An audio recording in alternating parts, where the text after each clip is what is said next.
രാഷ്ട്രീയക്കാരൻ എന്നതിലുപരി രാജീവ് ചന്ദ്രശേഖരനെ കേരളത്തിലും രാജ്യത്തിനും അറിയാവുന്നത് ഒരു വ്യവസായ ഭീമൻ, ഒരു ബിസിനസ് ടൈക്കൂൺ എന്ന നിലയ്ക്കാണ്. കെ സുരേന്ദ്രൻ, ശോഭാ സുരേന്ദ്രൻ, എം.ടി. രമേശ് എന്നിവരെ ഒഴിവാക്കിയ ബി.ജെ.പി കേന്ദ്ര നേതൃത്വം സംസ്ഥാനത്ത് പുതിയ ഇന്നിംഗ്സ് ചുമതല ഏൽപ്പിക്കുന്നത് ടെക്നോക്രാറ്റ് കം പൊളിറ്റീഷ്യൻ രാജീവ് ചന്ദ്രശേഖരെയാണ്. ആ തീരുമാനം വഴി ബി.ജെ.പി ലക്ഷ്യം വെക്കുന്നത് എന്താണ്? അധികാരമില്ലെങ്കിലും രണ്ടു ധ്രുവങ്ങളായെന്ന് പോരടിക്കുന്ന വിഖ്യാതമായ ബി.ജെ.പി ഗ്രൂപ്പിസത്തിന് അറുതി വരുത്താനും മാത്രം കരുത്തനാണോ? അടിത്തട്ട് രാഷ്ട്രീയ പ്രവർത്തന പരിചയമില്ലാത്ത രാജീവ് കുമ്മനത്തിന് പിന്നാലെ മറ്റൊരു രാഷ്ട്രീയ പരീക്ഷണത്തിൽ ബി.ജെ.പിയെ കാത്തിരിക്കുന്നത് എന്താണ്? പ്രിയ പ്രേക്ഷകർക്ക് എൻകൗണ്ടർ പ്രൈമിലേക്ക് സ്വാഗതം. നമ്മൾ അവരോടല്ലല്ലോ, വ്യക്തികളോടല്ലല്ലോ ഫൈറ്റ് ചെയ്യുന്നത്, നമ്മൾ അവരുടെ ഐഡിയോളജിയോടാണ് ഫൈറ്റ് ചെയ്യുന്നത്. അത് തുടരും. എന്നാലും രാജീവ് ചന്ദ്രശേഖർ അങ്ങനെ ഒരു ബി.ജെ.പിയുടെ ഐഡിയോളജി ഉള്ള ആളാണെന്ന് ഞാൻ കരുതുന്നില്ല. അതൊക്കെ അദ്ദേഹം ലേറ്റ് എൻട്രികളാണ്, പാർട്ടിയിലേക്ക് വന്ന ആളുകളാണ്. ഇഷ്ടംപോലെ ആളുകൾ ബി.ജെ.പി ഐഡിയോളജിയുള്ള ആളുകൾ ഇവിടെ ഉണ്ട്. അവരോടല്ലേ നമ്മൾ ഫൈറ്റ് ചെയ്തുകൊണ്ടിരിക്കുന്നത്, അല്ല അദ്ദേഹത്തോടല്ലല്ലോ വ്യക്തിപരമായി. ആര് വേണേലും വരട്ടെ. ബി.ജെ.പിയെ വളർത്താൻ ആര് വിചാരിച്ചാലും സാധിക്കില്ല. ചില പ്രത്യേക സാഹചര്യങ്ങളിൽ, പ്രത്യേക കാലഘട്ടങ്ങളിൽ അവർ ഉയർന്നു വന്നിട്ടുണ്ടാകും. പക്ഷെ അതുപോലെ അതിൻ്റെ തകർച്ചയും നാശവും ഉണ്ടാകും. അല്ല, ഒരു വ്യക്തി മാറുന്നത് കൊണ്ട് എല്ലാം മാറുകയല്ല, ഒരു ടീമാണ് കാര്യങ്ങൾ ചെയ്യുന്നത്. ഒരു ടീം ശക്തമായിട്ട് മുമ്പോട്ട് പോകും. ഇപ്പോൾ ഇന്ന് നിങ്ങൾക്ക് മനസ്സിലായല്ലോ, നിങ്ങൾ എന്തെല്ലാം അഭ്യൂഹങ്ങൾ പരത്തി. പക്ഷേ കേരളത്തിലെ ബി.ജെ.പി എത്രമാത്രം മെച്യൂരിറ്റിയോടുള്ള ഒരു ലീഡർഷിപ്പാണെന്ന് നിങ്ങൾക്ക് ഇന്ന് ബോധ്യമായി കാണില്ലേ? ആ രീതിയിലാണ് ബി.ജെ.പി പോകുന്നത്. വളരെ ശക്തമായിട്ട് ഐക്യത്തോടുകൂടി. ഞങ്ങളുടെ ലക്ഷ്യം പാർട്ടിയേക്കുള്ളിലെ മത്സരമല്ല, പുറത്തുള്ള മത്സരമാണ്. ഇനിയിപ്പോൾ ലോക്കൽ ബോഡി ഇലക്ഷൻ വരുന്നു, അടുത്ത അസംബ്ലി ഇലക്ഷൻ വരുന്നു. അതുകൊണ്ട് ഞങ്ങൾ നന്നായിട്ട് ഫൈറ്റ് ചെയ്യും. ഞങ്ങൾ കേരളത്തിലെ ഏറ്റവും മുന്നിൽ വരുന്ന മുന്നണിയായിട്ട് മാറണം തന്നെയാണ് ആഗ്രഹിക്കുന്നത്.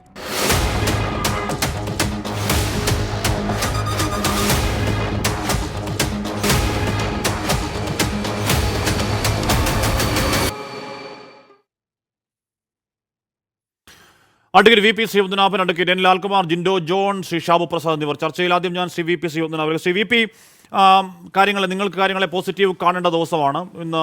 പുതിയ സ്ഥാനലബ്ധിക്ക് രാജീവ് ചന്ദ്രശേഖരൻ അഭിനന്ദനങ്ങൾ അറിയിക്കേണ്ട ദിവസമാണ്. എങ്കിലും ഒരു ഡിബേറ്റ് എന്നുള്ള നിലയ്ക്ക് നമ്മൾ കാര്യങ്ങൾ ക്രിട്ടിക്കലായി തന്നെ കാണണമല്ലോ. ശ്രീ വി.പി., താങ്കൾക്ക് സമ്മതിക്കാൻ കഴിയില്ലെങ്കിലും താങ്കൾക്കും അറിയാം, എല്ലാവർക്കും അറിയാം, പി. മുരളീധരൻ അല്ലെങ്കിൽ കെ സുരേന്ദ്രൻ എന്ന ഔദ്യോഗിക പക്ഷവും കൃഷ്ണദാസ് പക്ഷവും തമ്മിലെ ഇന്റേണൽ ഫ്യൂഡ്, ചേരിപ്പോര്, അത് താഴെത്തട്ട് വരെ ഉണ്ട് താനും. അത് പ്രകടമായി പലയാറും നമ്മൾ കണ്ടതാണ്, പാലക്കാട് അടക്കം. ഒരുപക്ഷെ അതിനെ മറികടക്കലാവില്ലേ പുതിയ അധ്യക്ഷന് മുന്നിലെ ആദ്യ വെല്ലുവിളി? ശ്രീ വി.പി. അല്ല, ബി.ജെ.പിയിൽ ഒരു ഗ്രൂപ്പേ ഉള്ളൂ. അത് ജെ.പി. നഡ്ഡ നേതൃത്വം കൊടുക്കുന്ന പാർട്ടി എന്ന സംവിധാനം മാത്രമാണ്. അതിലപ്പുറമൊന്നുമില്ല. പിന്നെ പല വിഷയങ്ങളിലും പല നേതാക്കന്മാരും തമ്മിൽ അഭിപ്രായ ഐക്യവും ഉണ്ടാവും, അഭിപ്രായ വ്യത്യാസവും ഉണ്ടാവും. അപ്പോൾ അഭിപ്രായ വ്യത്യാസമുള്ള കാര്യങ്ങൾ ചർച്ച ചെയ്ത് മുന്നോട്ട് പോകുക എന്നുള്ളതാണ് ബി.ജെ.പിയുടെ സ്വഭാവം. ഇതിലൊക്കെ ഉപരിയായി പാർട്ടിക്ക് 2 സീറ്റായിട്ട് പാർട്ടി പാർലമെൻറ്റിൽ ഒരു മൂലയ്ക്ക് ഒതുങ്ങിയപ്പോഴും, പാർട്ടി കേവല ഭൂരിപക്ഷത്തോടെ ഇന്ത്യ ഭരിച്ചപ്പോഴും, ഇന്ന് ഒരു മുന്നണി സംവിധാനത്തിൻ്റെ ഭാഗമായി ഇന്ത്യ ഭരിക്കുമ്പോഴും, ഞങ്ങൾ 1980 ഏപ്രിൽ മാസം 6-ാം തീയതി രൂപീകരിച്ച ദിവസം മുതൽ ഇന്ന് വരെ ഓരോ നിശ്ചിത കാലാവധിക്കും, തുടക്കത്തിൽ അത് 2 വർഷമായിരുന്നു, അത് പിന്നീട് 3 വർഷമാക്കി. ഓരോ 2 വർഷം കൂടുമ്പോൾ നേരത്തെയും ഇപ്പോൾ ഓരോ 3 വർഷം കൂടുമ്പോഴും ബൂത്ത് തലം മുതൽ അഖിലേന്ത്യാ തലം വരെ ജനാധിപത്യ രീതിയിൽ തിരഞ്ഞെടുപ്പ് നടത്തിയും അഭിപ്രായ ഐക്യം സ്വരൂപിച്ചും ഞങ്ങൾ സംഘടനാ തിരഞ്ഞെടുപ്പ് നടത്തുന്നു. ഞങ്ങളെ പദവികളിൽ സ്ത്രീകൾക്ക് സംവരണമുണ്ട്, പട്ടികജാതി വിഭാഗങ്ങൾക്ക് സംവരണമുണ്ട്, അതുപോലെ തന്നെ പിന്നാക്ക വിഭാഗങ്ങളെ ഞങ്ങൾ ഉൾക്കൊള്ളും. അങ്ങനെ സമൂഹത്തിലെ എല്ലാ വിഭാഗം ജനങ്ങളെയും ഉൾക്കൊണ്ട് എല്ലാവർക്കും അർഹമായ പരിഗണന കൊടുത്ത് മുന്നോട്ട് പോകുന്നൊരു പാർട്ടിയാണ്. അതാണ് ഞങ്ങളുടെ വിജയത്തിൻ്റെ രഹസ്യം. സമ്പൂർണ്ണമായ ജനാധിപത്യം നടപ്പിലാക്കിയത് കൊണ്ട് ഞങ്ങളുടെ പാർട്ടിയിൽ വനിതകൾ സംസ്ഥാന അധ്യക്ഷന്മാരാകും, റിട്ടയർഡ് IPS ഉദ്യോഗസ്ഥന്മാർ സംസ്ഥാന അധ്യക്ഷന്മാരാകും, അതുപോലെ തന്നെ സാഹിത്യ മേഖലയിൽ നിന്നും വന്ന ആളുകളാവും, തികച്ചും രാഷ്ട്രീയക്കാരാവും, ഇങ്ങനെ പല മേഖലയിൽ നിന്നും വന്ന ആളുകളാകും. ഇപ്പോൾ ഒരു ബിസിനസ് മേഖലയിൽ നിന്നും കർണാടകയിൽ നിന്നും രാജ്യസഭയിലേക്ക് 3 തവണ എത്തി കേന്ദ്ര മന്ത്രിസഭയിൽ മന്ത്രിയായി മലയാളിയായ ശ്രീ രാജീവ് ചന്ദ്രശേഖർ തിരുവനന്തപുരത്ത് മത്സരിച്ച് കേവലം 14,000 വോട്ടിന് മാത്രം തോറ്റ വ്യക്തി ഇപ്പോൾ സംസ്ഥാന അധ്യക്ഷനായിരിക്കുന്നു. ഇത് ഞങ്ങളെ സംബന്ധിച്ചിടത്തോളം ഒരു റൂട്ടീൻ പ്രോസസ്സാണ്. ഇത് ഞങ്ങൾക്കൊരു റുട്ടീൻ പ്രോസസ്സാണ്. ബാക്കിയുള്ളവർക്ക് ഇത് എങ്ങനെയാണ് കാണുന്നതെന്ന് എനിക്കറിയില്ല. ഞങ്ങൾക്കിതൊരു റുട്ടീൻ പ്രോസസ്സാണ്. ഞങ്ങൾക്കിതൊരു വലിയ സംഭവമല്ല. ഇനിയിപ്പോൾ ഏതാനും ദിവസങ്ങൾക്കുള്ളിൽ അഖിലേന്ത്യാ അധ്യക്ഷനെ തിരഞ്ഞെടുക്കും. അതും ഒരു റുട്ടീൻ പ്രോസസ്സാണ്. ആ അഖിലേന്ത്യാ അധ്യക്ഷൻ വരുമ്പോഴും ഈ ഇന്ത്യയിലെ രാഷ്ട്രീയ നിരീക്ഷകന്മാരും മാധ്യമങ്ങളും ഞെട്ടുമെന്ന് തന്നെയാണ് ഞാൻ പ്രതീക്ഷിക്കുന്നത്. കാരണം പ്രവചിക്കാൻ പറ്റാത്ത ഒരു വ്യക്തിയായിരിക്കും. നമ്മുടെ നടപ്പ് രീതികളിൽ നിന്ന് വ്യത്യാസമാണ്. ഇപ്പോൾ കെ സുരേന്ദ്രന് അദ്ദേഹത്തിന്റെ പ്രയോറിറ്റി എന്താണെന്ന് ചോദിച്ചാൽ അദ്ദേഹത്തിന്റെ പ്രയോറിറ്റി രാഷ്ട്രീയമാണ്. ഇപ്പോൾ പിണറായി വിജയൻ അദ്ദേഹത്തിന്റെ പ്രയോറിറ്റി എന്ന് ചോദിച്ചാൽ പിണറായി വിജയൻ അദ്ദേഹത്തിന്റെ പ്രയോറിറ്റി രാഷ്ട്രീയമാണ്. വി ഡി സതീശന്, രമേശ് ചെന്നിത്തലയ്ക്ക്, കെ സുധാകരന്, CPM-ന്റെ PB അംഗങ്ങൾക്ക്, BJP-യുടെ പ്രധാനപ്പെട്ട ഇപ്പോൾ താങ്കൾക്ക് അഡ്വക്കേറ്റ് VP ശ്രീധരൻ താങ്കളുടെ പ്രയോറിറ്റി വക്കീൽ പണിയാണോ രാഷ്ട്രീയമാണോ? താങ്കൾക്ക് പ്രയോറിറ്റി രാഷ്ട്രീയമാണ് അല്ലേ? ഇന്ന് പറയുന്നത് പോലെയും അല്ലല്ലോ. ഇപ്പോൾ ഒരു വലിയ ബിസിനസ് സാമ്രാജ്യത്തിൻ്റെ ഉടമസ്ഥൻ, കേരളത്തിലെ ഒരു പ്രധാനപ്പെട്ട ചാനലിൻ്റെ ഉടമ, അല്ലെങ്കിൽ രാജ്യമൊട്ടാകെ മറ്റു ചാനലുകളുടെ ഒക്കെ പങ്കാളിത്തമുള്ള ഒരാൾ, വലിയൊരു ബിസിനസ് സാമ്രാജ്യത്തിൻ്റെ ഉടമ, അദ്ദേഹത്തിൻ്റെ പ്രയോറിറ്റി രാഷ്ട്രീയമാകുമോ അദ്ദേഹത്തിൻ്റെ കച്ചവടമാകുമോ ശ്രീ VP ശ്രീധരനാഥൻ? ശ്രീ സുരേഷ് ഗോപി കേരളത്തിൽ നിന്നുള്ള MP ആണ്, കേന്ദ്രമന്ത്രിയാണ്. അദ്ദേഹം ഒരു സിനിമ നടനാണ്. ശ്രീ വിനോദ് ഖന്ന പഞ്ചാബിലെ ജലന്ധറിൽ നിന്നും 2 തവണ ജയിച്ച് 2 തവണ കേന്ദ്രമന്ത്രിയായ ആളാണ്. അദ്ദേഹവും ഇന്ത്യയിലെ അറിയപ്പെടുന്ന ഒരു സിനിമാ നടനാണ്.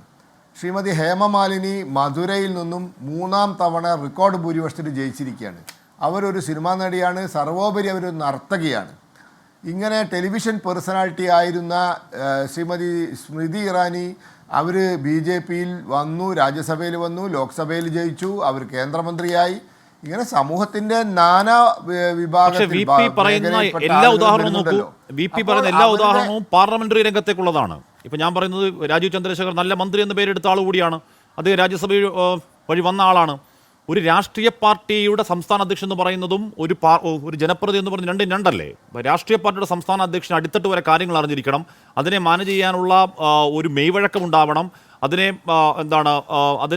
കൈകാര്യം ചെയ്യാൻ ഒരു രാഷ്ട്രീയക്കാരൻ എപ്പോഴും ഉണ്ടാവുന്ന നൈസർഗികമായ ഒരു സിദ്ധി ഉണ്ടാവണം. അതൊക്കെ ഒരു രാഷ്ട്രീയക്കാരനല്ലാത്ത കേവലം ഒരു 40 ദിവസങ്ങൾ മാത്രം തിരുവനന്തപുരത്ത് വന്ന് പ്രവർത്തിച്ച കേരളത്തിലെ രാഷ്ട്രീയ പരിചയമുള്ള ഒരാൾക്ക് എളുപ്പത്തിൽ കഴിയുമെന്ന് താങ്കൾ പറയുകയാണോ VP? 18 വർഷം രാജ്യസഭയിൽ ഇരുന്ന ഒരു വ്യക്തിയാണ് അദ്ദേഹം. 18 വർഷം അദ്ദേഹം ഇന്ത്യൻ രാജ്യസഭയിൽ കർണാടകയിലെ നിന്നും തെരഞ്ഞെടുപ്പിൽ ജയിച്ചിട്ട്, നോമിനേറ്റഡ് ആയിട്ടല്ല, ഇലക്ഷനിൽ ജയിച്ചിട്ടാണ് അദ്ദേഹം 18 വർഷം രാജ്യസഭയിൽ ഇരുന്നത്. 18 വർഷം പാർലമെൻ്ററി പാരമ്പര്യമുള്ളൊരു വ്യക്തിക്ക് രാഷ്ട്രീയ മെയ്വഴക്കം ഇല്ല എന്ന് പറയാൻ പറ്റുമോ? അദ്ദേഹത്തിന് ബിസിനസ്സും രാഷ്ട്രീയവും ഒരുമിച്ച് കൊണ്ടുപോകാൻ സാധിക്കുമെന്ന് പാർട്ടിക്ക് വിശ്വാസമുള്ളത് കൊണ്ടാണ് അദ്ദേഹത്തെ ആ ജോലി ഏൽപ്പിച്ചിരിക്കുന്നത്. ഓക്കെ ഞാൻ അങ്ങനെയൊക്കെ എത്താം. ജിൻഡോ, ഇവിടെ രാഷ്ട്രീയം മാറുകയാണ്.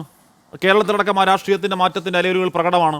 ഈ പറയുന്ന ജെൻസി അല്ലെങ്കിൽ മില്ലേനിയം അല്ലെങ്കിൽ പുതിയ തലമുറ എന്നിവർക്ക് പരമ്പരാഗത രാഷ്ട്രീയത്തോടുള്ള വിയോജിപ്പും വിരക്തിയും അല്ലെങ്കിൽ അതിനുള്ള പുച്ഛവും ഒക്കെ പല രീതിയിൽ അവർ പ്രകടമാക്കുന്നുണ്ട്. അവരെ ഒന്നാകെ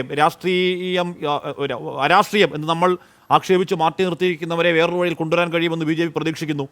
ജിൻ്റെ വെറുതെ പ്രതീക്ഷിക്കുന്നതല്ല. ഇപ്പോൾ തൃശ്ശൂരിൽ സുരേഷ് ഗോപിയെ കൊണ്ടുവരും. നേരത്തെ VP പറഞ്ഞത് സുരേഷ് ഗോപി അത്തരത്തിൽ പരമ്പരാഗത രാഷ്ട്രീയ മുഖമുള്ള ഒരാളല്ല, ഒരു സിനിമാ താരമാണ്. സിനിമാ താരത്തെ അവിടെ ഇറക്കുന്നു. ഈ പറയുന്ന പരമ്പരാഗത രാഷ്ട്രീയ മുഖമല്ല എന്ന രീതിക്ക് അവതരിപ്പിക്കുന്നു. ഞാൻ BJP-യുടെ കാൻഡിഡേറ്റ് മാത്രമല്ല എന്ന് സുരേഷ് ഗോപി തന്നെ പറയുന്നുണ്ട്. എനിക്ക് SDP അടക്കം വോട്ട് കിട്ടിയിട്ടുണ്ടെന്ന് സുരേഷ് ഗോപി പിന്നെ പറയുന്നുണ്ട്. അത്തരത്തിലൊരു പരീക്ഷണം അവിടെ തൃശ്ശൂരിൽ നടത്തി വിജയിച്ചു BJP. ആ പരീക്ഷണത്തിന്റെ തുടർച്ച രാജീവ് ചന്ദ്രശേഖരൻ പേടിയുണ്ടോ ജിൻഡോ? ഞങ്ങൾക്ക് എന്തിനാ പേടിക്കേണ്ടത്? BJP-ക്കാരല്ലേ. അവരുടെ പാർട്ടിയുടെ സംസ്ഥാന പ്രസിഡന്റ് ആകാൻ വേണ്ടിയിട്ട് സംസ്ഥാന തലത്തിൽ ഒത്തിരി നേതാക്കന്മാർ തമ്മിൽ വലിയ തർക്കം നടന്നപ്പോൾ അതിൽ നിന്ന് ഒരാളെ തിരഞ്ഞെടുത്താൽ പാർട്ടി നിലവിലുള്ളതിൽ നിന്ന് ഒരുപാട് ഛിന്ന ഭിന്നമായി പോകുമെന്നുള്ള തിരിച്ചറിവിൽ കേന്ദ്ര നേതൃത്വം ഈ പാർട്ടിയെ മറ്റൊരാൾക്ക് കൊടുത്തു. അത്രയേ ഉള്ളൂ. അതിന് ഞങ്ങൾ പേടിക്കുന്നത് എന്തിനാ? ഞങ്ങളെ സംബന്ധിച്ചിടത്തോളം BJP അവരുടെ ഇൻറ്റേർണൽ പൊളിറ്റിക്സിൻ്റെ ഭാഗമായിട്ട് അവരുടെ സംസ്ഥാന പ്രസിഡന്റിനെ തിരഞ്ഞെടുക്കുന്നു. അതിൽ അവർക്ക് ഇഷ്ടമുള്ള ആളെ എടുക്കും. അത് BJP-കാരനാവണമെന്ന് പോലുമില്ല, അവർക്ക് ഇഷ്ടമുള്ള ആളെ എടുക്കാം. പിന്നെ ഈ ശ്രീപത്മനാഭൻ പറഞ്ഞ പോലെ 10-18 വർഷക്കാലം പാർലമെൻ്ററി രംഗത്തുള്ളത് അദ്ദേഹത്തിന് മികവുണ്ട് എന്നവർ അവകാശപ്പെടുന്ന രാജീവ് ചന്ദ്രശേഖരൻ ആ പോസ്റ്റ് കൊടുത്തു. അതിനപ്പുറത്ത് അതിനെ അഡ്രസ്സ് ചെയ്യേണ്ട കാര്യമുണ്ടെന്ന് ഞങ്ങളാരും വിചാരിക്കുന്നില്ല. പിന്നെ ഇതിലൊരു പ്രശ്നമുള്ളത്, ഇപ്പോൾ അദ്ദേഹം കുറേ ഉദാഹരണങ്ങൾ പറഞ്ഞു. ഹേമമാലിനി, വിനോദ് ഖന്ന, അല്ലെങ്കിൽ സ്മൃതി ഇറാനി, ഇങ്ങനെ പലരുടെയും, സുരേഷ് ഗോപി അടക്കം പലരുടെ ഉദാഹരണങ്ങൾ പറഞ്ഞു. ഇതെല്ലാം പാർലമെൻ്ററി രംഗത്ത് BJP പരീക്ഷിച്ച ആളുകളാണ്. സ്വാഭാവികമായിട്ടും അവരതിന് മുമ്പ് പ്രവർത്തിച്ച മേഖല, സിനിമ ആയിക്കോട്ടെ, ഫാഷൻ ആയിക്കോട്ടെ, അല്ലെങ്കിൽ സീരിയൽ രംഗമായിക്കോട്ടെ, മാധ്യമ രംഗമായിക്കോട്ടെ, അവിടെ നിന്ന് കിട്ടിയിട്ടുള്ള ആ ഫാൻ ബേസിനെ വെച്ചിട്ടാണ് അവർ തെരഞ്ഞെടുപ്പിനെ അഡ്രസ് ചെയ്യുന്നത്. BJP-ക്ക് സ്വന്തമായിട്ട് അങ്ങനെ ഒരു പിന്തുണ ഇല്ലാത്ത സ്ഥലത്ത് ജിൻഡോ 40 ദിവസം മാത്രമാണ് രാജീവ് ചന്ദ്രശേഖരന് തിരുവനന്തപുരത്ത് പ്രവർത്തിക്കാൻ സമയം കിട്ടിയത്. അതിൻ്റെ ഇമ്പാക്റ്റ് എന്താണ്? അതിൻ്റെ ഇമ്പാക്റ്റ് ശശി തരൂർ മുട്ടുപറച്ച് ജയിച്ചതാണ് അവിടെ. അപ്പോൾ ശശി തരൂരിന് അദ്ദേഹം എൻ്റെ വ്യക്തിപ്രഭാവത്തിൽ വോട്ട് കിട്ടി എന്ന് അദ്ദേഹത്തിന് കരുതാമെങ്കിലും ആ കോസ്റ്റൽ ബെൽറ്റിലെ അടിയുറച്ച കോൺഗ്രസ് വോട്ടുകൾ ഉള്ളതുകൊണ്ട് മാത്രം ജയിച്ചാണ് തരൂർ. ഇല്ലെന്നുണ്ടെങ്കിൽ ഇക്കുറി തിരുവനന്തപുരത്തിൻ്റെ MP രാജീവ് ചന്ദ്രശേഖരനാണ്. അപ്പം ഇപ്പോൾ താങ്കൾ ഈ പറയുന്നത് പോലെ അടിത്തട്ടിലെ ഏതെങ്കിലും തരത്തിൽ രാഷ്ട്രീയ പരിചയം ഇല്ലാത്ത ഒരാൾക്ക് കേവലം 10-16,000 വോട്ടുകൾക്ക് അപ്പുറത്തേക്ക് 2ാം സ്ഥാനത്തേക്ക് എത്താൻ കഴിയുമോ ജിൻഡോ? ഇല്ല, ഹാഷ്മി പറഞ്ഞ നിരീക്ഷണം കറക്റ്റാണ്. നമ്മൾ അങ്ങനെ അദ്ദേഹത്തെ അണ്ടർ എസ്റ്റിമേറ്റ് ചെയ്യല്ല. അദ്ദേഹം നല്ലൊരു മത്സരമാണ് കാഴ്ചവെച്ചത്. ശശി തരൂരിനെ പോലുള്ള ഒരു MP, സിറ്റിംഗ് MP അത്രയും കുറഞ്ഞ വോട്ടിൻ്റെ ഭൂരിപക്ഷത്തിലേക്ക് വരേണ്ട ഒരു സാഹചര്യം ഉണ്ടായത് രാജീവ് ചന്ദ്രശേഖരൻ്റെ പ്രചരണത്തിൻ്റെ ഒരു മിടുക്ക് കൊണ്ട് തന്നെയാണ്. പക്ഷേ നമ്മൾ അപ്പോഴും മനസ്സിലാക്കേണ്ട ഒരു കാര്യമുണ്ട്. ശശി തരൂരിനെ വിജയിപ്പിച്ചതെന്ന് ഹാഷ്മി തന്നെ സൂചിപ്പിച്ചതാരാ?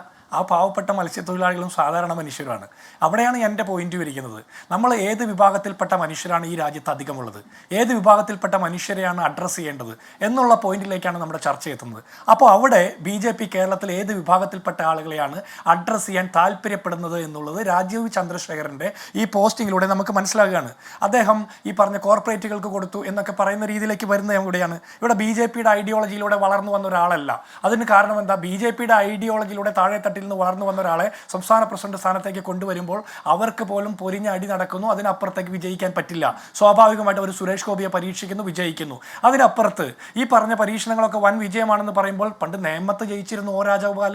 അദ്ദേഹം കേരളത്തിൽ ചിരപരിചിതനായിട്ടുള്ള രാഷ്ട്രീയ നേതാവായിരുന്നു. അദ്ദേഹം പിന്നീട് തുറന്ന് ജയിക്കാൻ പറ്റാത്ത സാഹചര്യം ഉണ്ടായിരുന്നു. അപ്പോൾ ചില സാഹചര്യങ്ങളിൽ, ചില പ്രത്യേക സാഹചര്യങ്ങളിൽ ഇത്തരം നേതാക്കന്മാരായിട്ട് വരുന്ന ആളുകളുടെ ഫാൻ ബേസ് കൊണ്ട് ജയിക്കും, അല്ലെങ്കിൽ അധികം വോട്ട് പിടിക്കും എന്നുള്ളതിനപ്പുറം കേരളത്തിൽ BJPയുടെ അന്തഃഛിദ്രങ്ങൾ വളരാനുള്ള എല്ലാ സാധ്യതയുമാണ് ഇത് കാണുന്നത്. ഇനി രണ്ടാമത്തെ, അദ്ദേഹം വലിയ മിടുക്കനാണെന്ന് പറയുമ്പോൾ തന്നെ 18 വർഷത്തെ പാർലമെന്ററി പരിചയമുണ്ടെന്ന് പറയുമ്പോൾ, അത്രയും പൊളിറ്റിക്കൽ എക്സ്പീരിയൻസ് ഉണ്ടെന്ന് പറയുന്ന ഒരാൾ ലോക്സഭാ തെരഞ്ഞെടുപ്പിൽ ആദ്യമായിട്ട് ഒരു തെരഞ്ഞെടുപ്പിൽ നേരിട്ട് എൻഗേജ് ചെയ്യുന്ന തെരഞ്ഞെടുപ്പിൽ പരാജയപ്പെട്ടപ്പോൾ ഇമ്മീഡിയറ്റ് എഫക്റ്റിൽ അദ്ദേഹം പൊതുജനങ്ങളോട് പറഞ്ഞത് എന്താണ്? ഞാൻ പൊതു പ്രവർത്തനം അവസാനിപ്പിക്കുന്നു എന്നാണ് പറയുന്നത്. അപ്പോൾ അദ്ദേഹം സംസ്ഥാന പ്രസിഡന്റിന് പോയിട്ട് ഒരു BJPയുടെ സാധാരണ പ്രവർത്തകനായിരിക്കാൻ പോലുമുള്ള രാഷ്ട്രീയ പക്വതയില്ലാത്ത ആളാണെന്ന് വേണം ആ സ്റ്റേറ്റ്മെന്റിലൂടെ നമ്മൾ മനസ്സിലാക്കാൻ. കാരണം ഒരു തെരഞ്ഞെടുപ്പിൽ ആദ്യമായിട്ട് നേരിട്ട് ജനങ്ങളെ അഡ്രസ്സ് ചെയ്യുന്ന ഒരു തെരഞ്ഞെടുപ്പിൽ പരാജയപ്പെട്ടപ്പോൾ തീർച്ചയായിട്ടും അദ്ദേഹത്തിന്റെ മത്സരം നല്ലതായിരുന്നു. പക്ഷേ കടുത്ത മത്സരം കാഴ്ചവെച്ച ഒരാൾ തെരഞ്ഞെടുപ്പിൽ പരാജയപ്പെട്ടപ്പോൾ ആദ്യം എടുത്ത സ്റ്റാൻഡ് ഞാൻ പൊതുപ്രവർത്തനം അവസാനിപ്പിക്കുന്നു എന്നുള്ളതാണ്. അവിടെയാണ് ഹാഷ്മിയുടെ ചോദ്യം വരുന്നത്. പ്രയോറിറ്റി BJP സംസ്ഥാന ഘടകത്തിന് ഇത്തരം ആളുകളെ ഏൽപ്പിച്ചു കൊടുക്കുമ്പോൾ കേന്ദ്ര ഘടകത്തിന്റെ പ്രയോറിറ്റി എന്താണ്? തീർച്ചയായിട്ടും ബിസിനസ് തന്നെയാണ്. കേരളം ഭരിക്കുന്ന പിണറായി വിജയന്റെ സർക്കാരുമായിട്ട് അടുത്ത ബന്ധം പുലർത്തുന്ന CPMന്റെ നേതാക്കന്മാരും കേന്ദ്ര കമ്മിറ്റി അടക്കമുള്ള ആളുകളുമായിട്ട് ബിസിനസ് ബന്ധമുള്ള രാജീവ് ചന്ദ്രശേഖർ കേരളത്തിൽ BJPയുടെ സംസ്ഥാന പ്രസിഡന്റായി വന്നാൽ ഈ കൂട്ടുകച്ചവടം കുറെ കൂടി ശക്തമായിട്ട് കൊണ്ടുപോകാൻ കോൺഗ്രസ് വിമുക്ത ഭാരതത്തിലേക്ക് എന്തെങ്കിലും ഒരു പരീക്ഷണം കുറെ കൂടി നടത്താൻ പറ്റുമോ എന്നുള്ള ഒരു കച്ചവടം മാത്രമാണ്. അതിനപ്പുറത്തൊന്നുമില്ല. ഇപ്പോൾ ഹാഷ്മി പറഞ്ഞൊരു കാര്യമുണ്ട്, നമുക്ക് പരിചയമില്ലാത്ത ഒരു രാഷ്ട്രീയമാണ് പറ്റുന്നത്. ശരിയാണ്, കേരളത്തിന്റെ ചരിത്രത്തിൽ നമുക്ക് പരിചയമില്ലാത്ത ഒരു രാഷ്ട്രീയമാണ്. മറ്റു പല സംസ്ഥാനങ്ങളിൽ ഇത് പരിചിതമാണെന്നേ. ഈ കോർപ്പറേറ്റുകൾക്ക് പാർട്ടിയെ കൊടുക്കുകയും കോർപ്പറേറ്റുകളെ വെച്ചിട്ട് MLA-മാരെ വിലയ്ക്ക് വാങ്ങുകയൊക്കെ ചെയ്യുന്ന സാഹചര്യമുണ്ട്. അപ്പോൾ അതിൽ ആ ചിരപരിചിതമല്ലാത്ത, കേരളത്തിന് പരിചിതമല്ലാത്ത ഒരു കോർപ്പറേറ്റ് കച്ചവട രാഷ്ട്രീയത്തിലേക്ക് കേരളത്തിലെ BJP മാറി എന്നുള്ളതിനപ്പുറത്ത് ഇതൊരു വലിയൊരു ലാൽകുമാർ, ഇവിടെ നമ്മൾ അൽഫോൺസ് കണ്ണന്താനത്തെ കണ്ടിട്ടുണ്ട്, നമ്മൾ BJPയിലേക്ക് വന്ന IPS-കാരെ കണ്ടിട്ടുണ്ട്, ജേക്കബ് തോമസിനെ കണ്ടിട്ടുണ്ട്, അങ്ങനെ കുറേ ആൾക്കാരെ കണ്ടിട്ടുണ്ടെന്നതിനപ്പുറം ഈ ഒരു എന്താണ്, ഒരു രാജ്യത്തെ പ്രധാനപ്പെട്ട ഒരു ബിസിനസ്സുകാരൻ ഏതെങ്കിലും ഒരു രാഷ്ട്രീയ പാർട്ടിയുടെ തലപ്പത്തേക്ക് വരുന്ന കാഴ്ച നമ്മുടെ ആദ്യ കാഴ്ചയാണ്. ഇപ്പോൾ രാജ്യത്തും ലോകത്തും പലയിടത്തും അത്തരം ആൾക്കാർ വരുന്നുണ്ട്. ഇപ്പോൾ അമേരിക്കയിൽ ഡൊണാൾഡ് ട്രംപ് വരുന്നു. ട്രംപ് ബേസിക്കലി കച്ചവടക്കാരനാണ്. എല്ലാം കച്ചവടക്കാരിലൂടെ മാത്രമേ കാണുകയുള്ളൂ. ട്രംപിന് ഗാസയിലേക്ക് നോക്കുമ്പോൾ അതിൻ്റെ വിശാലമായ അല്ലെങ്കിൽ എത്രയോ വർഷത്തെ രാഷ്ട്രീയമൊന്നും അദ്ദേഹത്തിന് മുന്നിൽ വരില്ല. ട്രംപിൻ്റെ കണ്ണിൽ അവിടെ ഒരു തീരദേശ നഗരം ഗംഭീരമായി ഉണ്ടാക്കാം, അവിടെ നൃത്തവും പബ്ബൊക്കെ ഉണ്ടാക്കാം, അതിലൂടെ ലാഭം ഉണ്ടാക്കാം എന്നൊരൊറ്റ കണ്ണേ ട്രംപിന് കാണാൻ പറ്റൂ. അദ്ദേഹത്തിന് കുറ്റമല്ല, അദ്ദേഹത്തിൻ്റെ ചിന്തയുടെ ഓറിയൻറ്റേഷൻ അങ്ങനെയാണ്. രാജീവ് ചന്ദ്രശേഖരൻ അക്കാര്യം എങ്ങനെയാണെന്ന് അറിയില്ല. ശ്രീ N. ലാൽകുമാർ എന്ന് പറയുമ്പോഴും അദ്ദേഹം തിരുവനന്തപുരത്ത് മത്സരിക്കുമ്പോൾ BJPയുടെ അവിടുത്തെ സംഘത്തേക്കാൾ രാജീവ് ചന്ദ്രശേഖറിനൊപ്പം അദ്ദേഹത്തിൻ്റെ പണത്തിൻ്റെ ബലത്തിൽ അദ്ദേഹത്തിന് സ്വന്തമായി ഒരു വലിയ ടീം അദ്ദേഹത്തിന് വേണ്ടി പ്രവർത്തിച്ചു. ആ ടീമിൻ്റെ പ്രവർത്തന ഫലം കൊണ്ടുകൂടിയാണല്ലോ ചുരുങ്ങി 40 നാൾ കൊണ്ട് ഈ പറഞ്ഞ കോൺഗ്രസ് സ്ഥാനാർത്ഥിക്ക് തരൂര് തൊട്ടടുത്തേക്ക് എത്താൻ കഴിയുന്നത്. കേരളത്തിലെ പ്രധാനപ്പെട്ട ഒരു ചാനൽ, ഇപ്പോൾ അദ്ദേഹം BJPയുടെ സംസ്ഥാന അധ്യക്ഷനാവുന്നതുകൊണ്ട് ആ ചാനലിനെ അദ്ദേഹത്തിൻ്റെ രാഷ്ട്രീയ വഴിയിൽ കൊണ്ടുവരാതിരിക്കട്ടെ, അതാണ് മാധ്യമ മേഖലയ്ക്ക് നല്ലത്. പക്ഷേ പ്രധാനപ്പെട്ട ഒരു ചാനൽ അദ്ദേഹത്തിൻ്റെ കയ്യിലുണ്ട്. കർണാടകയിൽ ഒരു ചാനൽ പ്രധാനപ്പെട്ട പങ്കാളിത്തം അദ്ദേഹത്തിൻ്റെ കയ്യിലുണ്ട്. കേവലം ഒരു രാഷ്ട്രീയക്കാരൻ എന്നതിനപ്പുറം മറ്റ് പല കപ്പാസിറ്റി ഉള്ള ഒരാളെ പരീക്ഷണമായി കൊണ്ടുവരുമ്പോൾ ആ പരീക്ഷണത്തിൽ ഒരു കഥയുള്ള പരീക്ഷണമാവില്ലേ ലാൽകുമാർ? ഇവിടെ പല ആസ്പെക്റ്റുകൾ ഇതിനകത്ത് കടന്നു വരുന്നുണ്ട്.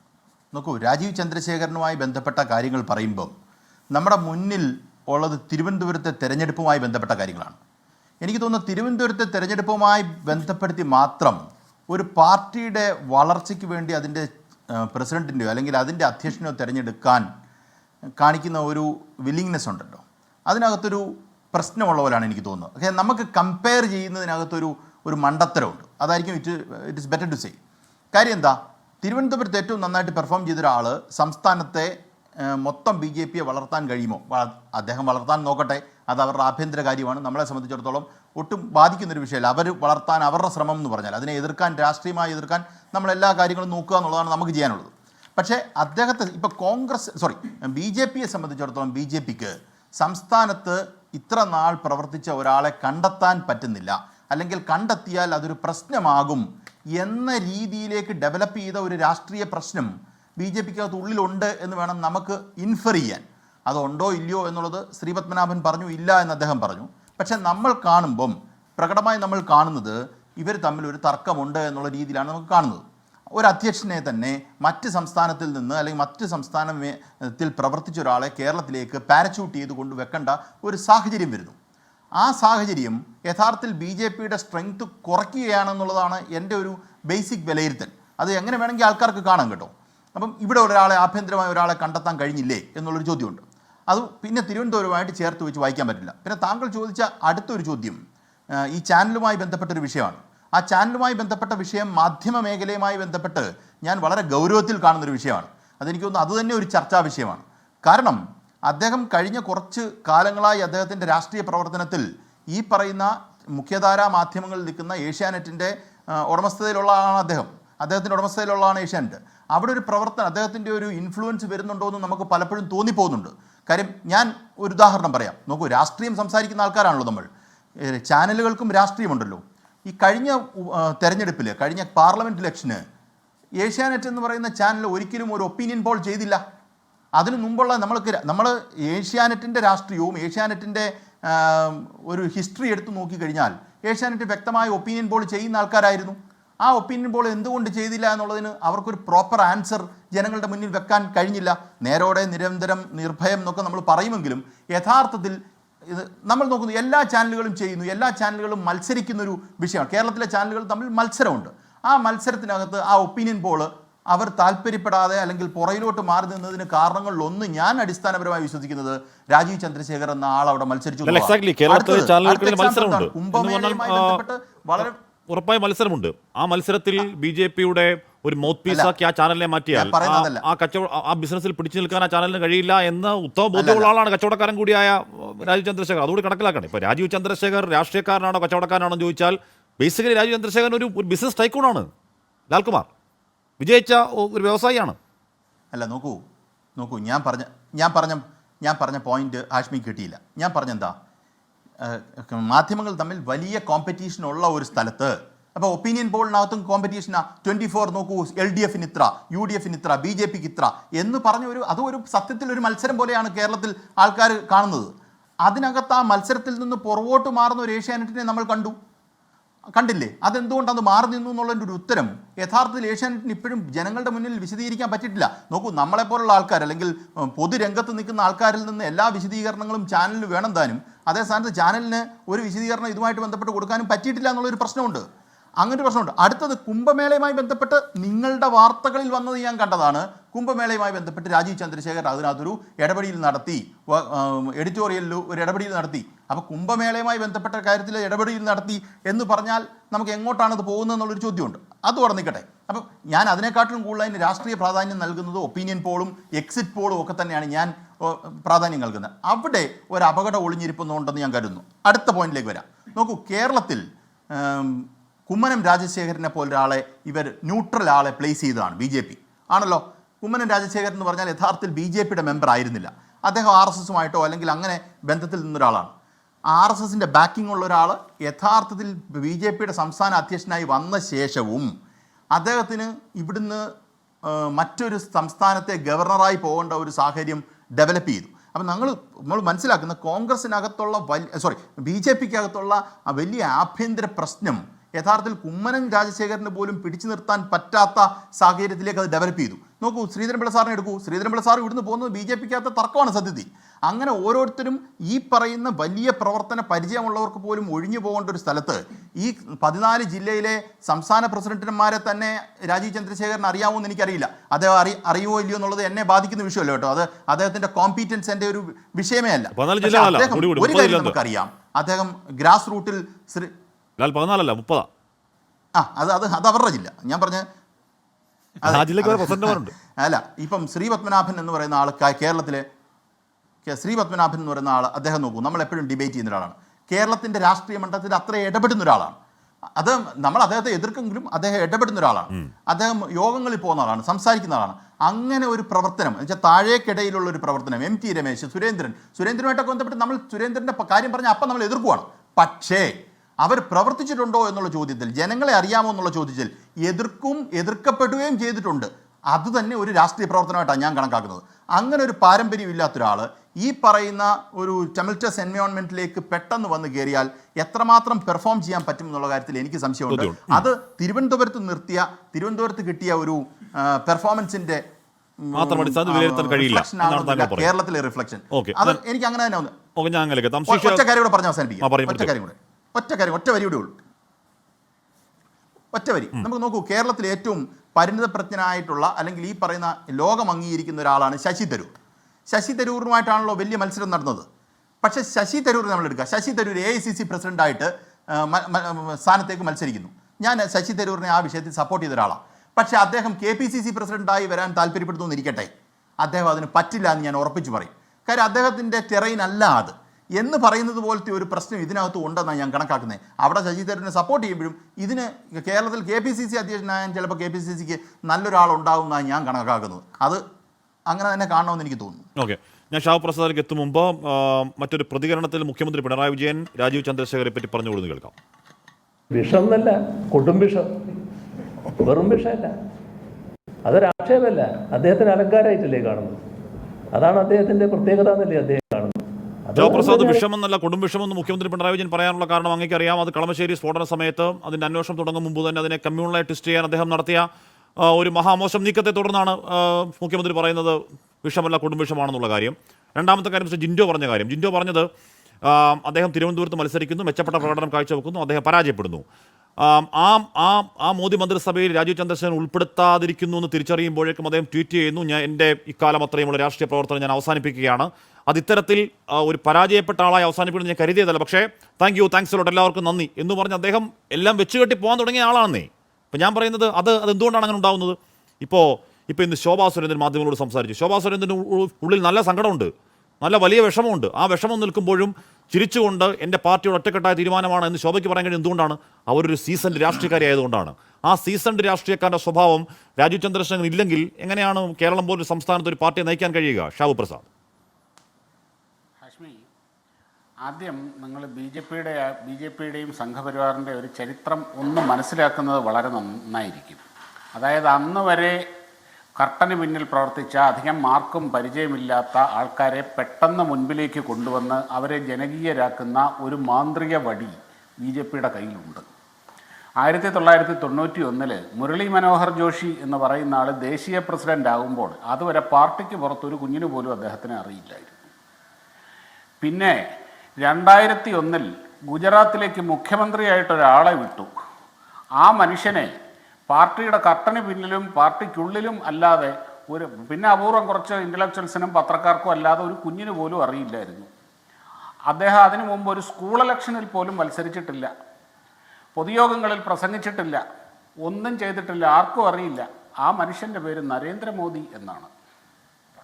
2009 പാർട്ടി BJP രണ്ടാമതും തുടർച്ചയായി പരാജയം ഏറ്റുവാങ്ങി ആകപ്പാടെ ഒരു നിരാശ ബാധിച്ച ഒരു ഘട്ടത്തിൽ പാർട്ടിയുടെ ചുക്കാൻ ഏൽപ്പിച്ചത് നിതിൻ ഗഡ്കരി എന്ന് പറഞ്ഞ മനുഷ്യനെയാണ്. ഒരു ബിസിനസ്സുകാരനായിരുന്നു. അങ്ങനെ ആ അതിനു മുമ്പ് അവിടുത്തെ മന്ത്രിയൊക്കെ ആയിരുന്നു. എത്ര പേർക്കറിയായിരുന്നു ഹാഷ്മി നിതിൻ ഗഡ്കരി എന്ന പേരിനെ? 5 വർഷം ഈ പാർട്ടിയെ നയിച്ച് 2013-ൽ 2014 ആ മഹാവിജയത്തിനുള്ള എല്ലാ അടിത്തറയും പാകിയതിനു ശേഷമാണ് നിതിൻ ഗഡ്കരി അധ്യക്ഷ പദവി ഒഴിയുന്നത്. 2017 ഉത്തർപ്രദേശിൽ വമ്പൻ വിജയം നേടിയപ്പോൾ എല്ലാ രാഷ്ട്രീയ അഭ്യൂഹക്കാരുടെയും ഞെട്ടിച്ചുകൊണ്ടാണ് ഒരു യുവസന്യാസിയെ BJP അവിടെ മുഖ്യമന്ത്രിയാക്കുന്നത്. എല്ലാവരും ചോദിച്ചത് എന്താണ് ഈ BJP കാണിക്കുന്നത്? അല്ല, ഷാവുപ്രസാദ് അങ്ങ് മുരളി മനോഹർ ജോഷിയുടെ കാര്യം പറഞ്ഞു തുടങ്ങിയാണ്. മുരളി മനോഹർ ജോഷി RSSൽ ചേരുന്ന എത്രാമത്തെ വയസ്സിലാണ്? അദ്ദേഹം ABVP ചേരുന്ന എത്രാമത്തെ വയസ്സിലാണ്? RSS നേതൃത്വത്തിൽ അദ്ദേഹം ജയിലിലേക്ക് പോകുന്ന ഏത് വർഷത്തിലാണ് എന്ന് പറഞ്ഞാൽ ഇപ്പൊ അദ്ദേഹം സജീവ BJP രാഷ്ട്രീയത്തിലേക്ക് വരുന്നതിന് മുൻപ് ഒരു രാഷ്ട്രീയ പരിചയം തന്നെയാണല്ലോ മുരളി മനോഹർ ജോഷിക്കുള്ളത്. ഷാബു, നരേന്ദ്രമോദിക്കും ഈ പറയുന്ന ഗുജറാത്തിലേക്ക് വരുന്നതിന് മുൻപ് ഒരു സജീവ രാഷ്ട്രീയ പശ്ചാത്തലം തന്നെയാണല്ലോ ഉള്ളത്, അല്ലേ? ഒരു മിനിറ്റ് ഹാഷ്മി, ഒന്ന് വെയിറ്റ് ചെയ്യൂ. RSSലേക്ക് വന്ന് 3ാമത്തെ വർഷം സർസംഘചാലകനായ ഒരു വ്യക്തിയെപ്പറ്റി നിങ്ങളൊരു പക്ഷേ നല്ല പരിചയമുണ്ടാകും. മാധവ സദാശിവ ഗോൾവൾക്കർ എന്നാണ് അദ്ദേഹത്തിൻ്റെ പേര്, ഗുരുജി ഗോൾവൾക്കർ. 1937 മാത്രം RSSൽ വരികയും 1940 സർസംഘചാലകാകുകയും 33 വർഷം ആ പ്രസ്ഥാനത്തിനെ നയിച്ച് അതൊരു മഹാപ്രസ്ഥാനമാക്കി വളർത്തുകയും ചെയ്ത മനുഷ്യൻ്റെ പേരാണത്. അതാണ് ഞാൻ പറഞ്ഞത്, നിങ്ങൾക്ക് സംഘപരിവാറിൻ്റെയും BJPയുടെയും ആ ഒരു മോഡസ് ഓപ്പറാൻഡി, ആ ഒരു സ്ട്രക്ചറിനെ പറ്റി അറിയില്ല. അതുകൊണ്ടാണ് എല്ലാ വിലയിരുത്തലുകൾ പോലെയും ഈ രീതിയിലും വിലയിരുത്തുകയും നിങ്ങൾ പരാജയപ്പെടുകയും ചെയ്യുന്നത്. അല്ലാതെ ഇപ്പം രാജീവ് ചന്ദ്രശേഖരനെ സംബന്ധിച്ചിടത്തോളം കേരളത്തിൽ അദ്ദേഹം നിങ്ങൾ പറഞ്ഞ് ഞാൻ അംഗീകരിക്കുന്നു, അദ്ദേഹം ഒരു സീസൺഡ് പൊളിറ്റീഷ്യൻ അല്ല. കേരളത്തിലെ ഉള്ളുകള്ളികളെ പറ്റി അദ്ദേഹത്തിന് എത്രത്തോളം അറിയാം എന്നുള്ളതിനെ പറ്റിയും എനിക്ക് താങ്കൾ എന്നോട് ഈ പറഞ്ഞ BJPയും സംഘരാഷ്ട്രീയം പഠിക്കണമെന്ന് പറയുകയും താങ്കൾ മുരളി മനോഹർ ജോഷിയെ പറ്റി ഒട്ടും പഠിക്കാതെ അത് പറയുകയും ചെയ്തു എന്നുള്ളത് സങ്കടകരമല്ലേ? ഇപ്പോൾ BJPയുടെ വെബ്സൈറ്റിൽ തന്നെ പറയുന്നത് he was General Secretary University Teachers Association Allahabad 1971-73, President University Teachers Association Allahabad 87-90. അല്ല, താങ്കൾ പറഞ്ഞത് BJPയിലേക്ക് വരുമ്പോൾ ആർക്കും അറിയാത്ത ആളാണെന്ന് പറയുന്നത്. നോക്കണ്ട്, he was Organizing Secretary Bharatiya Jana Sangh BJS, Zonal Organizing Secretary BJS, Uttar Pradesh secretary BJS, Uttar Pradesh BJS. അല്ല ഷാബു പ്രസാദ്, എനിക്ക് മനസ്സിലാവാത്ത കാര്യം ഗൂഗിൾ അല്ല, BJPയുടെ വെബ്സൈറ്റ് BJPയുടെ വെബ്സൈറ്റ്. താങ്കൾ ഒഴുക്കിൽ മുരളി മനോഹർ ജോഷിയെ പറ്റി എത്ര പേർക്ക് അറിയാമായിരുന്നു എന്നൊക്കെ പറഞ്ഞു പോകുമ്പോഴേക്കും അദ്ദേഹം RSSലൂടെ ABVPയിലൂടെ ഈ പറയുന്ന ഘട്ടം ഘട്ടമായി രാഷ്ട്രീയത്തിലേക്ക് സജീവമായി വന്ന ആൾ തന്നെയാണ്. ആ സമയത്തേക്കൊന്നും മുരളി മനോഹർ ജോഷി ആർക്കും അറിയത്തില്ലെങ്കിൽ അത് അദ്ദേഹത്തിന്റെ പ്രശ്നം, നമ്മുടെ പ്രശ്നമല്ലേ? ശരി, അത് മുരളി മനോഹർ ജോഷി ഉദാഹരണം എടുക്കല്ലേ? താങ്കൾ ബാക്കി പറഞ്ഞ പേരുകൾ ശരി, താങ്കൾ ബാക്കി പറഞ്ഞ പേരുകൾ കൂടി എനിക്ക് പറയാൻ അറിയാൻ മത്സരിച്ചത്, യോഗങ്ങളിൽ പ്രസംഗിച്ചത്, പത്രസമ്മേളനം നടത്തിയത്, ഇതൊക്കെയാണ് രാഷ്ട്രീയക്കാരന്റെ മാനദണ്ഡങ്ങൾ എന്ന് പറഞ്ഞു. ആ രീതിയിൽ ആ മാനദണ്ഡങ്ങളോട് യോജിക്കുന്നില്ല എന്ന് ഞാൻ പറഞ്ഞുള്ളൂ. പക്ഷേ മുരളി മനോഹർ ജോഷി ഇതെല്ലാം മാനദണ്ഡമുള്ള ആളാണ്, ഒരുപാട് പൊതുയോഗങ്ങൾ സംസാരിച്ച ആളാണ്, അതിന് മുമ്പ് തന്നെ ഒരുപാട് രാഷ്ട്രീയത്തിൽ ഇടപെട്ട ആളുമാണ് മുരളി മനോഹർ ജോഷി. അത് മുരളി മനോഹർ ജോഷിയും രാജീവ് ചന്ദ്രശേഖരനെയും വിക്കറ്റ് ചെയ്യല്ലേ? CVP ഒരു കച്ചവടക്കാരന്റെ കണ്ണ് എന്ന് പറയുന്നത് കച്ചവട കണ്ണാണ്. അദ്ദേഹത്തിന്റെ മൈൻഡ് സെറ്റ് എന്ന് പറഞ്ഞാൽ കച്ചവട മൈൻഡ് സെറ്റാണ്. ഞാനത് നെഗറ്റീവ് അർത്ഥത്തിൽ പറയുന്നതല്ല. ആ കച്ചവട മൈൻഡ് സെറ്റും കച്ചവട കണ്ണും ഉണ്ടെങ്കിൽ മാത്രമേ ഒരുത്തിന് കച്ചവടത്തിൽ ജയിക്കാൻ പറ്റുള്ളൂ. CVP അതും ഒരു രാഷ്ട്രീയ പാർട്ടിക്കാരന്റെ മൈൻഡ് സെറ്റും രാഷ്ട്രീയ പാർട്ടിക്കാരന്റെ കണ്ണും വീക്ഷണവും രണ്ടും രണ്ടല്ലേ? എവിഡന്റായ രണ്ടല്ലേ CVP ശ്രീപത്മനാഭൻ? എന്താ ഈ വിഷയം അറിയോ? കേരളത്തിൽ പൊതുവെ രാഷ്ട്രീയക്കാർ പ്രൊഫഷണൽ പൊളിറ്റീഷ്യൻസാണ്. അതായത് പ്രത്യേകിച്ച് ഒരു ജോലിയില്ല, രാവിലെ എഴുന്നേറ്റ് രാഷ്ട്രീയ പ്രവർത്തനം നടത്താൻ ഇറങ്ങും. അതിൽ വ്യത്യസ്തമായിട്ടുള്ള ആൾക്കാർ, കുറച്ച് വക്കീൽമാരുണ്ട്, കുറച്ച് കോളേജ് അധ്യാപകന്മാരുണ്ട്, കുറച്ച് സ്കൂൾ അധ്യാപകന്മാരുണ്ട്, പണ്ട് കുറച്ച് LIC ഏജൻറ്റുമാരുണ്ടായിരുന്നു. ഇന്ന് നമ്മൾ നോക്കിക്കഴിഞ്ഞാൽ ബഹുഭൂരിപക്ഷം വരുന്ന രാഷ്ട്രീയക്കാർ പ്രൊഫഷണൽ പൊളിറ്റീഷ്യൻസാണ്. വേറെ ഒരു ജോലിക്കും പോവില്ല. ചിലപ്പോൾ ഭാര്യയ്ക്ക് ജോലി ഉണ്ടാവും. അവർ രാവിലെ എഴുന്നേറ്റ് ഈ രാഷ്ട്രീയ പ്രവർത്തനമായിട്ട് ഇറങ്ങും. എന്നാൽ നിങ്ങൾ കർണാടകയിൽ പോയാൽ, ആന്ധ്രാപ്രദേശിൽ പോയാൽ, തമിഴ്നാട്ടിൽ പോയാൽ, മഹാരാഷ്ട്രയിൽ പോയാൽ, ഡൽഹിയിൽ പോയാൽ, പഞ്ചാബിൽ പോയാൽ, ഹരിയാനയിൽ പോയാൽ, UPയിലും ബീഹാറിലും അത്രയില്ല, പക്ഷേ മധ്യപ്രദേശിൽ കാണാറുണ്ട്. ഇവിടങ്ങളിലൊക്കെ രാഷ്ട്രീയക്കാർ വലിയ തോതിലുള്ള വ്യവസായ സ്ഥാപനങ്ങൾ, വാണിജ്യ സ്ഥാപനങ്ങൾ നടത്തുന്ന ആളുകളാണ്. ഞങ്ങളുടെ പാർട്ടിയുടെ ഒരു അഖിലേന്ത്യാ ഭാരവാഹി എന്നോട് പറഞ്ഞു, ഞാൻ ജീവിക്കാനായി ബിസിനസ് ചെയ്യുന്നുണ്ട്, എൻ്റെ കുടുംബം പോറ്റാൻ ഞാൻ ബിസിനസ് ചെയ്യുന്നു. ആ ബിസിനസ്സിലെ വരുമാനം കൊണ്ടാണ് എൻ്റെ കുടുംബം ജീവിക്കുന്നതെന്ന്.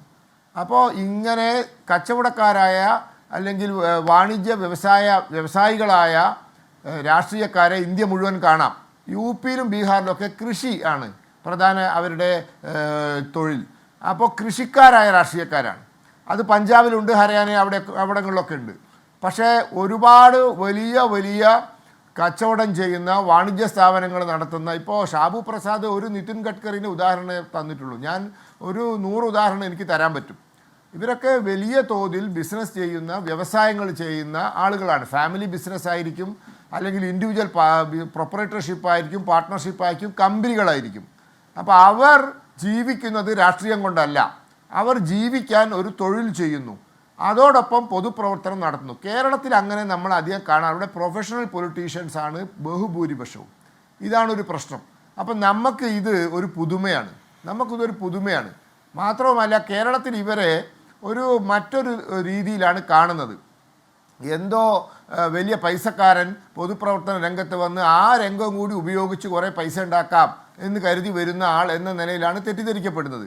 പക്ഷേ ഇന്ത്യയിലെ ബഹുഭൂരിപക്ഷം വരുന്ന സംസ്ഥാനങ്ങളിലെയും രാഷ്ട്രീയ നേതാക്കന്മാർക്ക് വ്യവസായമുണ്ട്, വാണിജ്യ മേഖലയിൽ അവർക്ക് ഇൻവെസ്റ്റ്മെൻ്റ് ഉണ്ട്, കാര്യങ്ങളുണ്ട്, പ്രവൃത്തിയുണ്ട്, വലിയ കൃഷിയുണ്ട് അവർക്ക് പലർക്കും. ഇതാണ് അതിൻ്റെ ഒരു സത്യം. ഇത് കേരളത്തിലൊരു പുതുമയായി തോന്നുന്നത്. ഇനി ഞാൻ ഇവിടെ ഇപ്പോൾ ഈ പറഞ്ഞ രാജീവ് ചന്ദ്രശേഖർ BJPയെ രക്ഷിക്കൂ എന്നുള്ളത്, അതിനൊരു കാര്യം പറയാം. BJPയെ ഒരു വ്യക്തി രക്ഷിക്കില്ല, അത് ഇന്ത്യയിൽ സംഭവിക്കില്ല. ഭാരതീയ ജനതാ പാർട്ടി അല്ലെങ്കിൽ പൊതുവെ ഞങ്ങൾ പരിവാർ പ്രസ്ഥാനങ്ങൾ ഒരു പ്രത്യയശാസ്ത്രത്തിൻ്റെ അടിസ്ഥാനത്തിൽ പ്രവർത്തിക്കുന്നവരാണ്. ആ പ്രത്യയശാസ്ത്രത്തിന് വേരോട്ടം ഉണ്ടാകുമ്പോഴാണ് ഞങ്ങൾ ജയിക്കാൻ തുടങ്ങുക. ഞങ്ങൾ 20% വോട്ട് നേടാൻ തുടങ്ങുമ്പോൾ ഞങ്ങൾ ആ സംസ്ഥാനത്തിൽ ജയിക്കാൻ തുടങ്ങും. ഞാൻ ഒരു ഉദാഹരണം തരാം. കർണാടകം ഞങ്ങൾ നിരവധി വർഷം ഫൈറ്റ് ചെയ്ത് മുന്നോട്ട് പോയ സംസ്ഥാനം. 83-ൽ ഒരു 17 സീറ്റ് കിട്ടി, പക്ഷേ അത് 85-ൽ 2ആയിപ്പോയി. 89 ലോക്സഭാ തെരഞ്ഞെടുപ്പിൽ കേരളത്തിൽ കിട്ടിയ അത്ര വോട്ട് കർണാടകയിൽ കിട്ടിയിട്ടില്ല. കേരളത്തിൽ നിന്ന് 4% വോട്ട് കിട്ടിയപ്പോൾ കർണാടകയിൽ 1.9% വോട്ടാണ് 89-ൽ കിട്ടിയത്. പക്ഷേ 91 ആയപ്പോൾ കർണാടകയിൽ 21% വോട്ടും 4 സീറ്റും കിട്ടി. പിന്നെ കർണാടകയിൽ ഞങ്ങൾ തിരിഞ്ഞു നോക്കിയിട്ടില്ല. ഏതാണ്ട് എല്ലാ ലോക്സഭാ തെരഞ്ഞെടുപ്പിലും ഞങ്ങളാണ് ഏറ്റവും കൂടുതൽ സീറ്റ് കിട്ടിയ പാർട്ടി. പക്ഷേ നിയമസഭാ തെരഞ്ഞെടുപ്പിൽ അത്ര ഗുണമുണ്ടായിട്ടില്ല. ഞങ്ങൾ 2 തവണ മാത്രമേ അധികാരത്തിൽ വരാൻ സാധിച്ചിട്ടുള്ളൂ. പക്ഷേ ഞങ്ങൾ 20% കടന്നാൽ പിന്നെ ഞങ്ങൾ തിരിഞ്ഞു നോക്കാറില്ല. ഇപ്പോൾ ഒറീസയിൽ അത് സംഭവിച്ചിരിക്കുന്നു, ഇപ്പോൾ തെലുങ്കാനയിലും അത് സംഭവിച്ചിരിക്കുന്നു. ഞങ്ങൾ 20% കടന്നു, ഞങ്ങൾക്ക് 8 ലോക്സഭാ സീറ്റുണ്ട്. മഹാരാഷ്ട്രയിൽ ഞങ്ങൾ 4ാം പാർട്ടിയായിരുന്നു. ശിവസേനയും NCPയും കോൺഗ്രസിനും ശേഷം 4ാം പാർട്ടിയായിരുന്നു. ഇന്ന് ഞങ്ങൾ മാത്രമാണ് 3 അക്ക സംഖ്യയുള്ള 1ാമത്തെ പാർട്ടി. അപ്പം ഞങ്ങൾ ഒരിക്കൽ 20 എന്ന ആ ഒരു ബാരിയർ ബ്രേക്ക് ചെയ്ത് കഴിഞ്ഞാൽ പിന്നെ ഞങ്ങൾ മുന്നോട്ട് പോയ ചരിത്രങ്ങൾ ഇന്ത്യയിൽ ഒരു സംസ്ഥാനത്തും പിന്നെ ഞങ്ങൾ വിട്ടുകൊടുത്തിട്ടില്ല. ആ സംസ്ഥാനം ഞങ്ങൾ കീഴടക്കിയിരിക്കും. അതാണ് ഞങ്ങളുടെ ഒരു സ്വഭാവം. അത് ഞങ്ങളുടെ പ്രത്യയശാസ്ത്രപരമായ വളർച്ച കൊണ്ട് നേടുന്നതാണ്. അപ്പോൾ വൺസ് ഞങ്ങളുടെ പ്രത്യയശാസ്ത്രപരമായ വളർച്ച നേടിക്കഴിഞ്ഞാൽ പിന്നെ ആര് നയിച്ചാലും XY or Z നേതാവായാലും അല്ല. താങ്കൾ പറയുന്നത് VP താങ്കൾ പറയുന്നത് ഒരു രാഷ്ട്രീയത്തിന്റെ പ്രത്യയശാസ്ത്രമാണ് വിജയിക്കുന്നതെങ്കിൽ MD രമേശ് സ്കൂൾ കാലം മുതൽ RSS വഴി ABVP വഴി യുവമോർച്ച വഴി കഷ്ടപ്പെട്ട് ഗ്രൗണ്ടിൽ വർക്ക് ചെയ്ത് വന്ന ആളല്ലേ. ശോഭാ സുരേന്ദ്രൻ അങ്ങനെ വന്ന ആളല്ലേ. K സുരേന്ദ്രൻ അങ്ങനെ വന്ന ആളല്ലേ. അവരെ ആക്കണ്ടേ സംസ്ഥാന അധ്യക്ഷൻ CVP? പ്രത്യയശാസ്ത്രമാണ് പ്രധാനമെങ്കിൽ ഈ രാഷ്ട്രീയ രംഗത്ത് നമ്മൾ എന്തിനാണ് സ്ത്രീകൾക്ക് സംവരണം കൊടുത്തത്? എന്തിനാണ് കൊടുത്തത്? ആ മേഖലയിലെ ആളുകളെ കൂടുതൽ കൊണ്ടുവരാൻ. അതുപോലെ രാഷ്ട്രീയത്തിൽ സിനിമാ നടന്മാർ വരണം, സാഹിത്യകാരന്മാർ വരണം, കലാകാരന്മാർ വരണം, ബിസിനസ്സുകാർ വരണം, എക്സ് മിലിറ്ററിക്കാർ വരണം. ഇപ്പോൾ ജനറൽ VK സിംഗ് അദ്ദേഹം ആർമി ജനറലായി റിട്ടയർ ചെയ്തതിന് ശേഷമാണ് ഉത്തർപ്രദേശിൽ നിന്ന് മത്സരിച്ചിട്ട് കേന്ദ്രമന്ത്രിയായത്. അപ്പോൾ പട്ടാളക്കാർ വരണം, പോലീസുകാർ വരണം. ഈ മന്ത്രിസഭയിൽ ഉത്തർപ്രദേശ് ജയിച്ച ഉത്തർപ്രദേശിലെ DGP ആയിരുന്ന ഉദ്യോഗസ്ഥൻ മന്ത്രിയായിട്ടുണ്ട്. അപ്പോൾ പോലീസുകാർ വരണം. ഇപ്പോൾ ഇവിടെ തന്നെ പോലീസുകാർ മത്സരിച്ചിട്ടുണ്ട്. അപ്പോൾ എല്ലാ മേഖലയിലും മാധ്യമപ്രവർത്തകർ MJ അക്ബറെ മന്ത്രിയാക്കിയത് ഞങ്ങളാണ്. കഴിഞ്ഞ മന്ത്രിസഭയിൽ MJ അക്ബർ കുറച്ചു കാലം മന്ത്രിയായിരുന്നു. അരുൺ ഷോറി ക്യാബിനറ്റ് മന്ത്രി. അങ്ങനെ എല്ലാ മേഖലയിലുമുള്ള ആളുകൾക്ക് ഞങ്ങൾ പ്രാതിനിധ്യം കൊടുക്കും. അത് ഞങ്ങളുടെ ഒരു സ്വഭാവമാണ്. അത് ഇത്തവണ എത്രയോ തവണയായി BJP പരമ്പരാഗത രാഷ്ട്രീയക്കാർക്ക് അവസരം കൊടുക്കുമ്പോൾ ഇത്തവണ ഞങ്ങൾ ഒരു ബിസിനസ് മേഖലയിൽ നിന്നും രാഷ്ട്രീയത്തിലേക്ക് വന്ന ഒരാൾക്കൊരു അവസരം കൊടുക്കുന്നു. അത് ഞങ്ങളുടെ ഒരു ഡിസ്ക്രിപ്ഷനാണ്, ഞങ്ങളുടെ ഒരു സ്വഭാവം കൂടിയാണ്. അതിന് വലിയ അത്ഭുതമൊന്നും കാണണ്ട. ശരി, നിങ്ങളുടെ പൂർണ്ണമായി നിങ്ങളുടെ ആഭ്യന്തര കാര്യമാണ്, നമ്മൾ ക്രിട്ടിക്കലായി നോക്കുന്നുള്ളൂ. പക്ഷേ ജിൻഡോ ജോൺ, ഇവിടെ നമ്മൾ ജാതിയില്ല മതമില്ല എന്നൊക്കെ നമ്മൾ ചുമ്മാ വെറുതെ പറയുമ്പോഴും യഥാർത്ഥത്തിൽ ജാതിയുണ്ട് മതമുണ്ട് എന്ന് നമുക്ക് അങ്ങേക്ക് അറിയാണ്ടിരിക്കുന്ന എല്ലാവർക്കും അറിയാം. ഇവിടെ തെരഞ്ഞെടുപ്പിൻ്റെ പരിഗണനകൾ, സ്ഥാനാർത്ഥിയെ നിർത്തൽ, വോട്ട് ചോദിക്കൽ, വോട്ട് തേടൽ, അതിൻ്റെ പരിഗണനകളൊക്കെ ഈ പറയുന്ന അടിസ്ഥാനത്തിലാണ്. നമ്മൾ പുരോഗമനം എന്നൊക്കെ പറഞ്ഞ് ചുമ്മാ ആണെന്ന് എല്ലാവർക്കും അറിയാമല്ലോ ജിൻഡോ. അതുകൊണ്ട് തന്നെ ഈ പറയുന്ന സമവാക്യങ്ങളൊക്കെ നോക്കുകയാണെങ്കിൽ തന്നെ ഇപ്പോൾ തിരുവനന്തപുരത്ത് ഈഴവ വോട്ടുകൾ രാജീവ് ചന്ദ്രശേഖറിന് ഗണ്യമായി പോയിട്ടുണ്ട്, നായർ വോട്ടുകളൊന്ന് ഗണ്യമായി പോയിട്ടുണ്ട്. പോട്ടെ, ഇനി ആ ഈഴവ നായർ ബെൽറ്റ് മാറ്റി നിർത്തിക്കഴിഞ്ഞാൽ ക്രൈസ്തവ വോട്ടുകളിലേക്ക് ആകർഷിക്കാൻ കഴിയുന്ന ആളാണ് രാജീവ് ചന്ദ്രശേഖർ എന്ന് ഇതിനോടകം അദ്ദേഹം തെളിയിച്ചിട്ടുണ്ട്. അദ്ദേഹത്തിന് ആ വിഭാഗമായി നല്ല ബന്ധത്തിൽ നല്ല റാപ്പ് ഉണ്ടാക്കാൻ ഇതിനോടകം കഴിയുന്നുണ്ട്. അങ്ങനെ BJP പരീക്ഷണം നടത്തുന്നു. അതിലവർക്ക് വിജയിക്കാൻ കഴിയുമെന്നാണ് അവരുടെ പ്രതീക്ഷ. ജിൻഡോ, ഹാഷ്മി, അവർ പരീക്ഷിച്ചോട്ടെ. എല്ലാ പരീക്ഷണങ്ങളും വിജയിക്കണമെന്നില്ല. ചില പരീക്ഷണങ്ങൾ വിജയിക്കാം, അവരുടെ പരീക്ഷണം വിജയിക്കാതിരിക്കുക ചെയ്തു. പക്ഷേ ആ പരീക്ഷണത്തെ പരാജയപ്പെടുത്താനുള്ള ഭൗതിക നിലവാരം കേരളത്തിലെ ജനങ്ങൾക്കുണ്ട്. അതിനേക്കാൾ അപ്പുറം BJPയിലെ സാധാരണ പ്രവർത്തകർക്കുണ്ട് എന്ന് ഞാൻ വിചാരിക്കുന്നത്. കാരണം എന്താ, ഇവിടെ ഇവർ പറയുന്നത് അവർ പരീക്ഷണങ്ങൾ നടത്തി മറ്റ് പല സംസ്ഥാനങ്ങളിൽ നടത്തിയ പോലെ ഒരു പരീക്ഷണം മാത്രമായിട്ട് ഇത് കാണുന്നു. 20% വോട്ട് കിട്ടിയ ഒരു സംസ്ഥാനത്ത് പ്രത്യയശാസ്ത്ര വളർച്ചയുള്ളത് കൊണ്ട് ആര് വന്നാലും അവർക്ക് ജയിക്കാനുള്ള സാധ്യതയുണ്ട്. ആ വരുന്ന ആളുടെ ഇമ്പോർട്ടൻസ് ഇല്ല എന്ന് പറയുന്നു. അങ്ങനെയാണെങ്കിൽ പാർട്ടിയിൽ ചെറുപ്പം തൊട്ട് പ്രവർത്തിച്ച് വളർന്നു വന്ന ഏതെങ്കിലും ഒരു നേതാവിനെ സംസ്ഥാന പ്രസിഡന്റ് സ്ഥാനത്തേക്ക് വെക്കാൻ പറ്റാത്തത് എന്തുകൊണ്ട് എന്ന് ചോദിക്കുമ്പോൾ, കഴിഞ്ഞ ലോക്സഭാ തെരഞ്ഞെടുപ്പിൻ്റെ സമയത്ത് മാത്രം വെറും 40 ദിവസത്തെ മാത്രം പരിചയം കേരളത്തിലെ പൊതുസമൂഹത്തോട് രാഷ്ട്രീയ രംഗത്തോടുണ്ടായിരുന്ന രാജീവ് ചന്ദ്രശേഖരനെ BJPയുടെ സംസ്ഥാന പ്രസിഡന്റാക്കിയത് എന്താണെന്ന് ചോദിക്കുമ്പോൾ ഒരു കാര്യം പച്ചയ്ക്ക് വ്യക്തമാണ്. BJPയുടെ സംസ്ഥാന ഘടകത്തിൽ പൊരിഞ്ഞ അടിയാണ്. അത് ആരെ സംസ്ഥാന പ്രസിഡന്റാക്കിയാലും മറുവിഭാഗം വലിയ കോലാഹലം ഉണ്ടാക്കും, കലാപം ഉണ്ടാക്കും എന്നുള്ള തിരിച്ചറിവിൽ ഈ പൊരിഞ്ഞ അടിയുടെ ഘട്ടത്തിൽ ആ സംസ്ഥാന പ്രസിഡന്റ് സ്ഥാനം ഒരു കൊള്ളാവുന്ന മുതലാളിക്ക് കൊടുത്തു. അത്രേ ഇതിലുള്ളൂ. അതിനപ്പുറത്ത് ഒരു ഡെക്കറേഷൻ പറഞ്ഞൊന്നും വലിയ ബുദ്ധിമുട്ട് വേണ്ടെന്നേ. ഇദ്ദേഹത്തിന് ചാനലുണ്ട്, അതുപ്രകാരം അദ്ദേഹം BJPക്ക് വേണ്ടിയിട്ട് പ്രചരണം നടത്തും, അല്ലെങ്കിൽ CPMന്റെ നേതാക്കന്മാരുമായിട്ട് പങ്ക് കച്ചവടമുണ്ട്, അതുവഴി CJP മുന്നണിയുടെ പ്രവർത്തനം വിപുലപ്പെടുത്തും എന്നൊക്കെ പറയുമെങ്കിലും ഈ BJPയുടെ സംസ്ഥാന ഘടകത്തിലെ പൊരിഞ്ഞ അടിയാണ് ഇതിൻ്റെ പ്രധാന കാരണമെന്ന് നമ്മൾ മനസ്സിലാക്കണം. ഇനി രണ്ടാമത്തത്, ഈ ഒരു കാര്യം കൂടി മനസ്സിലാക്കാം. സ്വന്തം പാർട്ടിയുടെ ഫണ്ട് കൊള്ളയടിക്കുന്ന സംസ്ഥാന പ്രസിഡന്റിനെ വേണ്ട എന്ന് BJPയുടെ അഖിലേന്ത്യാ നേതൃത്വം തീരുമാനിച്ചിട്ടുണ്ടാവും. അപ്പോൾ സ്വാഭാവികമായിട്ടും സ്വന്തമായിട്ട് കാശുള്ള, സ്വന്തം പാർട്ടി ഫണ്ട് കൊള്ളയടിക്കില്ല എന്ന് തോന്നിയ ഒരു കച്ചവടക്കാരനെ, ഒരു കോർപ്പറേറ്റ് മുതലാളിക്ക് സംസ്ഥാന പ്രസിഡന്റ് സ്ഥാനം അങ്ങ് കൊടുത്തു. ഇനി നിങ്ങൾ കുറച്ചു കാലം കൊണ്ടു നടക്കാൻ പറഞ്ഞു, എത്രയേ ഉള്ളൂ. പക്ഷേ രാജീവ് ചന്ദ്രശേഖർ എന്ന് പറഞ്ഞ BJPയുടെ പുതിയ സംസ്ഥാന പ്രസിഡന്റിന്റെ അദ്ദേഹത്തിന്റെ പൊളിറ്റിക്സ് ആണ് നമുക്കറിയേണ്ടത്. സാധാരണക്കാരെ അദ്ദേഹം എങ്ങനെയാണ് അഡ്രസ്സ് ചെയ്യുന്നത്, കേരളത്തിലെ സാധാരണ മനുഷ്യരുടെ പ്രശ്നങ്ങളെ ഏത് രീതിയിൽ അഡ്രസ്സ് ചെയ്യുന്നു എന്നുള്ളത് പരിശോധിക്കുമ്പോൾ രാജീവ് ചന്ദ്രശേഖരന്റെ നമ്മുടെ മുമ്പിൽ ഇതുവരെ അവൈലബിൾ ആയിട്ടുള്ള പൊളിറ്റിക്കൽ സ്റ്റേറ്റ്മെന്റ് പരിശോധിച്ചാൽ തികച്ചും അദ്ദേഹം മറ്റ് മേഖലയിൽ നിന്ന് വന്നെന്നൊക്കെ പറയുന്നതിനേക്കാളപ്പുറം അദ്ദേഹം തികച്ചും വർഗീയ പരാമർശം നടത്താൻ ഒരു മടിയും കാണിക്കാത്ത ആളാണ്. അതിൽ യാതൊരു ഫാക്റ്റിൻ്റെയും ബേസും വേണ്ട. കളമശ്ശേരി സ്ഫോടനവുമായി ബന്ധപ്പെട്ട വിഷയമൊക്കെ നമുക്കറിയാമല്ലോ, ഞാൻ വിശദമായിട്ട് അത് പറയുന്നില്ല. അപ്പോൾ ഇവിടെ BJPയുടെ നേതാവ് പറയുന്നത് എന്താ, ഷാബു പ്രസാദ് പറഞ്ഞെന്താ, കർട്ടന് പുറകിലുള്ള ആളുകളെ ഞങ്ങൾ പലപ്പോഴും മുമ്പിലേക്ക് കൊണ്ടുവരുന്നിട്ടുണ്ടെന്ന്. ഇവരുടെ പ്രധാന നേതാക്കന്മാരുടെയൊക്കെ പ്രധാന പരിപാടികൾ ബഹുഭൂരിപക്ഷം കാലം കർട്ടന് പുറകിൽ പരിപാടി നടത്തുക. എന്തായിരുന്നു പരിപാടി? കലാപം ഉണ്ടാകുക, വർഗീയത പ്രചരിപ്പിക്കുക. അതിൽ കുറെ കൂടി മേന്മ കിട്ടുമ്പോൾ പെട്ടെന്ന് ഒരു സുപ്രഭാതത്തിൽ കർട്ടന് മുമ്പിൽ കൊണ്ടുവന്ന് മാന്യനാണെന്ന് പ്രസന്റ് ചെയ്ത് ഭരണ നേതൃത്വത്തിൽ കൊണ്ടുവരും. അപ്പോൾ ഇവർ പറയുന്നത് എന്താ, 3 വർഷം കൊണ്ട് ഗോൾവർക്കർ RSSന്റെ നേതാവായിട്ട് ഉയർത്തപ്പെട്ടു, പിന്നെ അദ്ദേഹം 33 കൊല്ലക്കാലം പ്രവർത്തിച്ചു എന്ന്. ശരിയാണ്, ഒരു മൂർഖൻ പാമ്പുകളുടെ കൂട്ടത്തിലേക്ക് ഒരു രാജവെമ്പാല കടന്നു വന്നാൽ 3 ദിവസം വേണ്ട അതിൻ്റെ അഖിലേന്ത്യാ നേതാവാക്കാൻ വേണ്ടിയിട്ട്. അപ്പോൾ അങ്ങനെയുള്ള ആളുകൾ ഇവർ വാഴിക്കും. അതുകൊണ്ട് അത് കേരളത്തിൽ ഞങ്ങൾ ചെയ്യുന്നു എന്ന് പറയുമ്പോൾ ചെയ്തോ കുഴപ്പമില്ല, നിങ്ങളുടെ പാർട്ടിയുടെ ഇന്റേണൽ പൊളിറ്റിക്സിന്റെ ഭാഗമാണ്. പക്ഷേ അതിനപ്പുറത്ത് സാധാരണ BJPക്കാരോട് നിങ്ങൾക്ക് എന്താണ് പറയാനുള്ളത്? നിങ്ങൾ പറയുന്നത് കേട്ട് രാഷ്ട്രീയ പ്രവർത്തനം നടത്തി, പോസ്റ്റർ ഒട്ടിച്ച്, വെയിൽ കൊണ്ട്, മഴ നനഞ്ഞ് മറ്റ് രാഷ്ട്രീയ പ്രസ്ഥാനങ്ങളിൽ ആളുകളെ കൊല്ലാനും കൊലവിളിക്കാനും കൊല്ലപ്പെടാനും പോയ സാധാരണ BJPക്കാരെ നിങ്ങൾ എങ്ങനെ അഡ്രസ്സ് ചെയ്യും? എന്തുകൊണ്ട്? എന്താണ് ശോഭാ സുരേന്ദ്രന്റെ അയോഗ്യത, എന്താണ് MT രമേശിന്റെ അയോഗ്യത, അല്ലെങ്കിൽ മറ്റ് നേതാക്കന്മാരുടെ അയോഗ്യത എന്ന് പറയണ്ടേ? എന്തുകൊണ്ട് രാജീവ് ചന്ദ്രശേഖരൻ പരിഗണിക്കപ്പെട്ടു എന്ന് ചോദിച്ചാൽ CPMന്റെ നേതാക്കന്മാരായിട്ടുള്ള പങ്ക് കച്ചവടം മാത്രമല്ല, കോർപ്പറേറ്റ് മുതലാളിയാണെന്നുള്ളത് മാത്രമല്ല, BJPയുടെ അഖിലേന്ത്യാ നേതാക്കന്മാരെ പോലും വെല്ലുവിളിക്കാൻ പറ്റുന്ന ശേഷിയുണ്ടെന്ന് മനസ്സിലാക്കണം. അതുകൊണ്ടാണ് ഒരു തെരഞ്ഞെടുപ്പിൽ മത്സരിച്ച് തോറ്റ് അതിനുശേഷം കേന്ദ്ര മന്ത്രിസഭയിൽ അംഗീകാരം കിട്ടാതെ വരുമ്പോൾ കൊതിക്കറവിന്റെ പേരിൽ പൊതുപ്രവർത്തനം അവസാനിപ്പിക്കുന്നു എന്ന് പറഞ്ഞൊരു നേതാവിനെ കുറച്ച് മാസങ്ങൾക്ക് ശേഷം അതേ സംസ്ഥാനത്ത് BJPയുടെ സംസ്ഥാന പ്രസിഡന്റായിട്ട് വാഴിക്കുക എന്ന് പറഞ്ഞാൽ അതിലെ രാഷ്ട്രീയം എന്താ? അതിലെ രാഷ്ട്രീയം ഇത്രയേ ഉള്ളൂ. ഒരു ബീഫ് കറിയിലെ ഉള്ളിയും മഞ്ഞളും തമ്മിൽ തർക്കമുണ്ടാകും ഉണ്ടാകുമ്പോൾ ഉള്ളിയും മഞ്ഞളും തമ്മിലുള്ള തർക്കത്തിൽ വലിയ പ്രശ്നമുണ്ടായി പൊട്ടിത്തെറി ഉണ്ടാകാതിരിക്കാൻ വേണ്ടിയിട്ട് സ്വന്തമായി ബീഫ് കറി ഉണ്ടാക്കാൻ ശേഷിയുള്ള ഒരാളെ പ്രതിഷ്ഠിക്കുക എന്നുള്ള ഒരു പൊളിറ്റിക്സ് മാത്രമേ ഉള്ളൂ. ഒരു നല്ല കച്ചവടക്കാരന്റെ കയ്യിൽ ബിസിനസ് ഏൽപ്പിച്ചു കൊടുത്തു, അത്രേ ഉള്ളൂ. നിങ്ങൾ ഉള്ളി മഞ്ഞൾ എന്നൊക്കെ പറയുന്നത് സോഷ്യൽ മീഡിയ ഭാഷയല്ലേ ജിൻഡോ, നമുക്കിവിടെ വേണോ?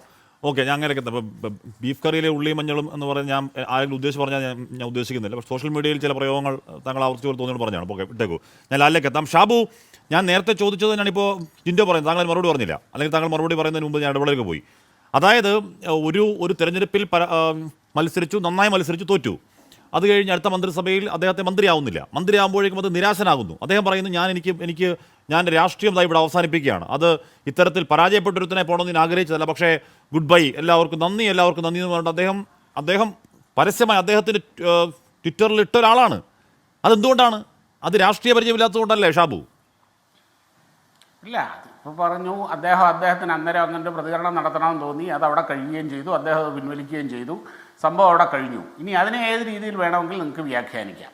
ഇനി മറ്റൊരു കാര്യം ഞാൻ പറയട്ടെ. രാജീവ് ചന്ദ്രശേഖരനെ സംബന്ധിച്ച്, കേരളത്തിനെ സംബന്ധിച്ചിടത്തോളം രാജീവ് ചന്ദ്രശേഖരന് ചില അഡ്വാൻറ്റേജസ് ഉണ്ട്. എന്താണെന്ന് പറഞ്ഞു കഴിഞ്ഞാൽ അദ്ദേഹം ഈ പറഞ്ഞ പോലെ നിങ്ങൾ ഈ പറഞ്ഞ പോലെ സീസൺഡ് പൊളിറ്റീഷ്യൻ ആയിരിക്കില്ല അദ്ദേഹം.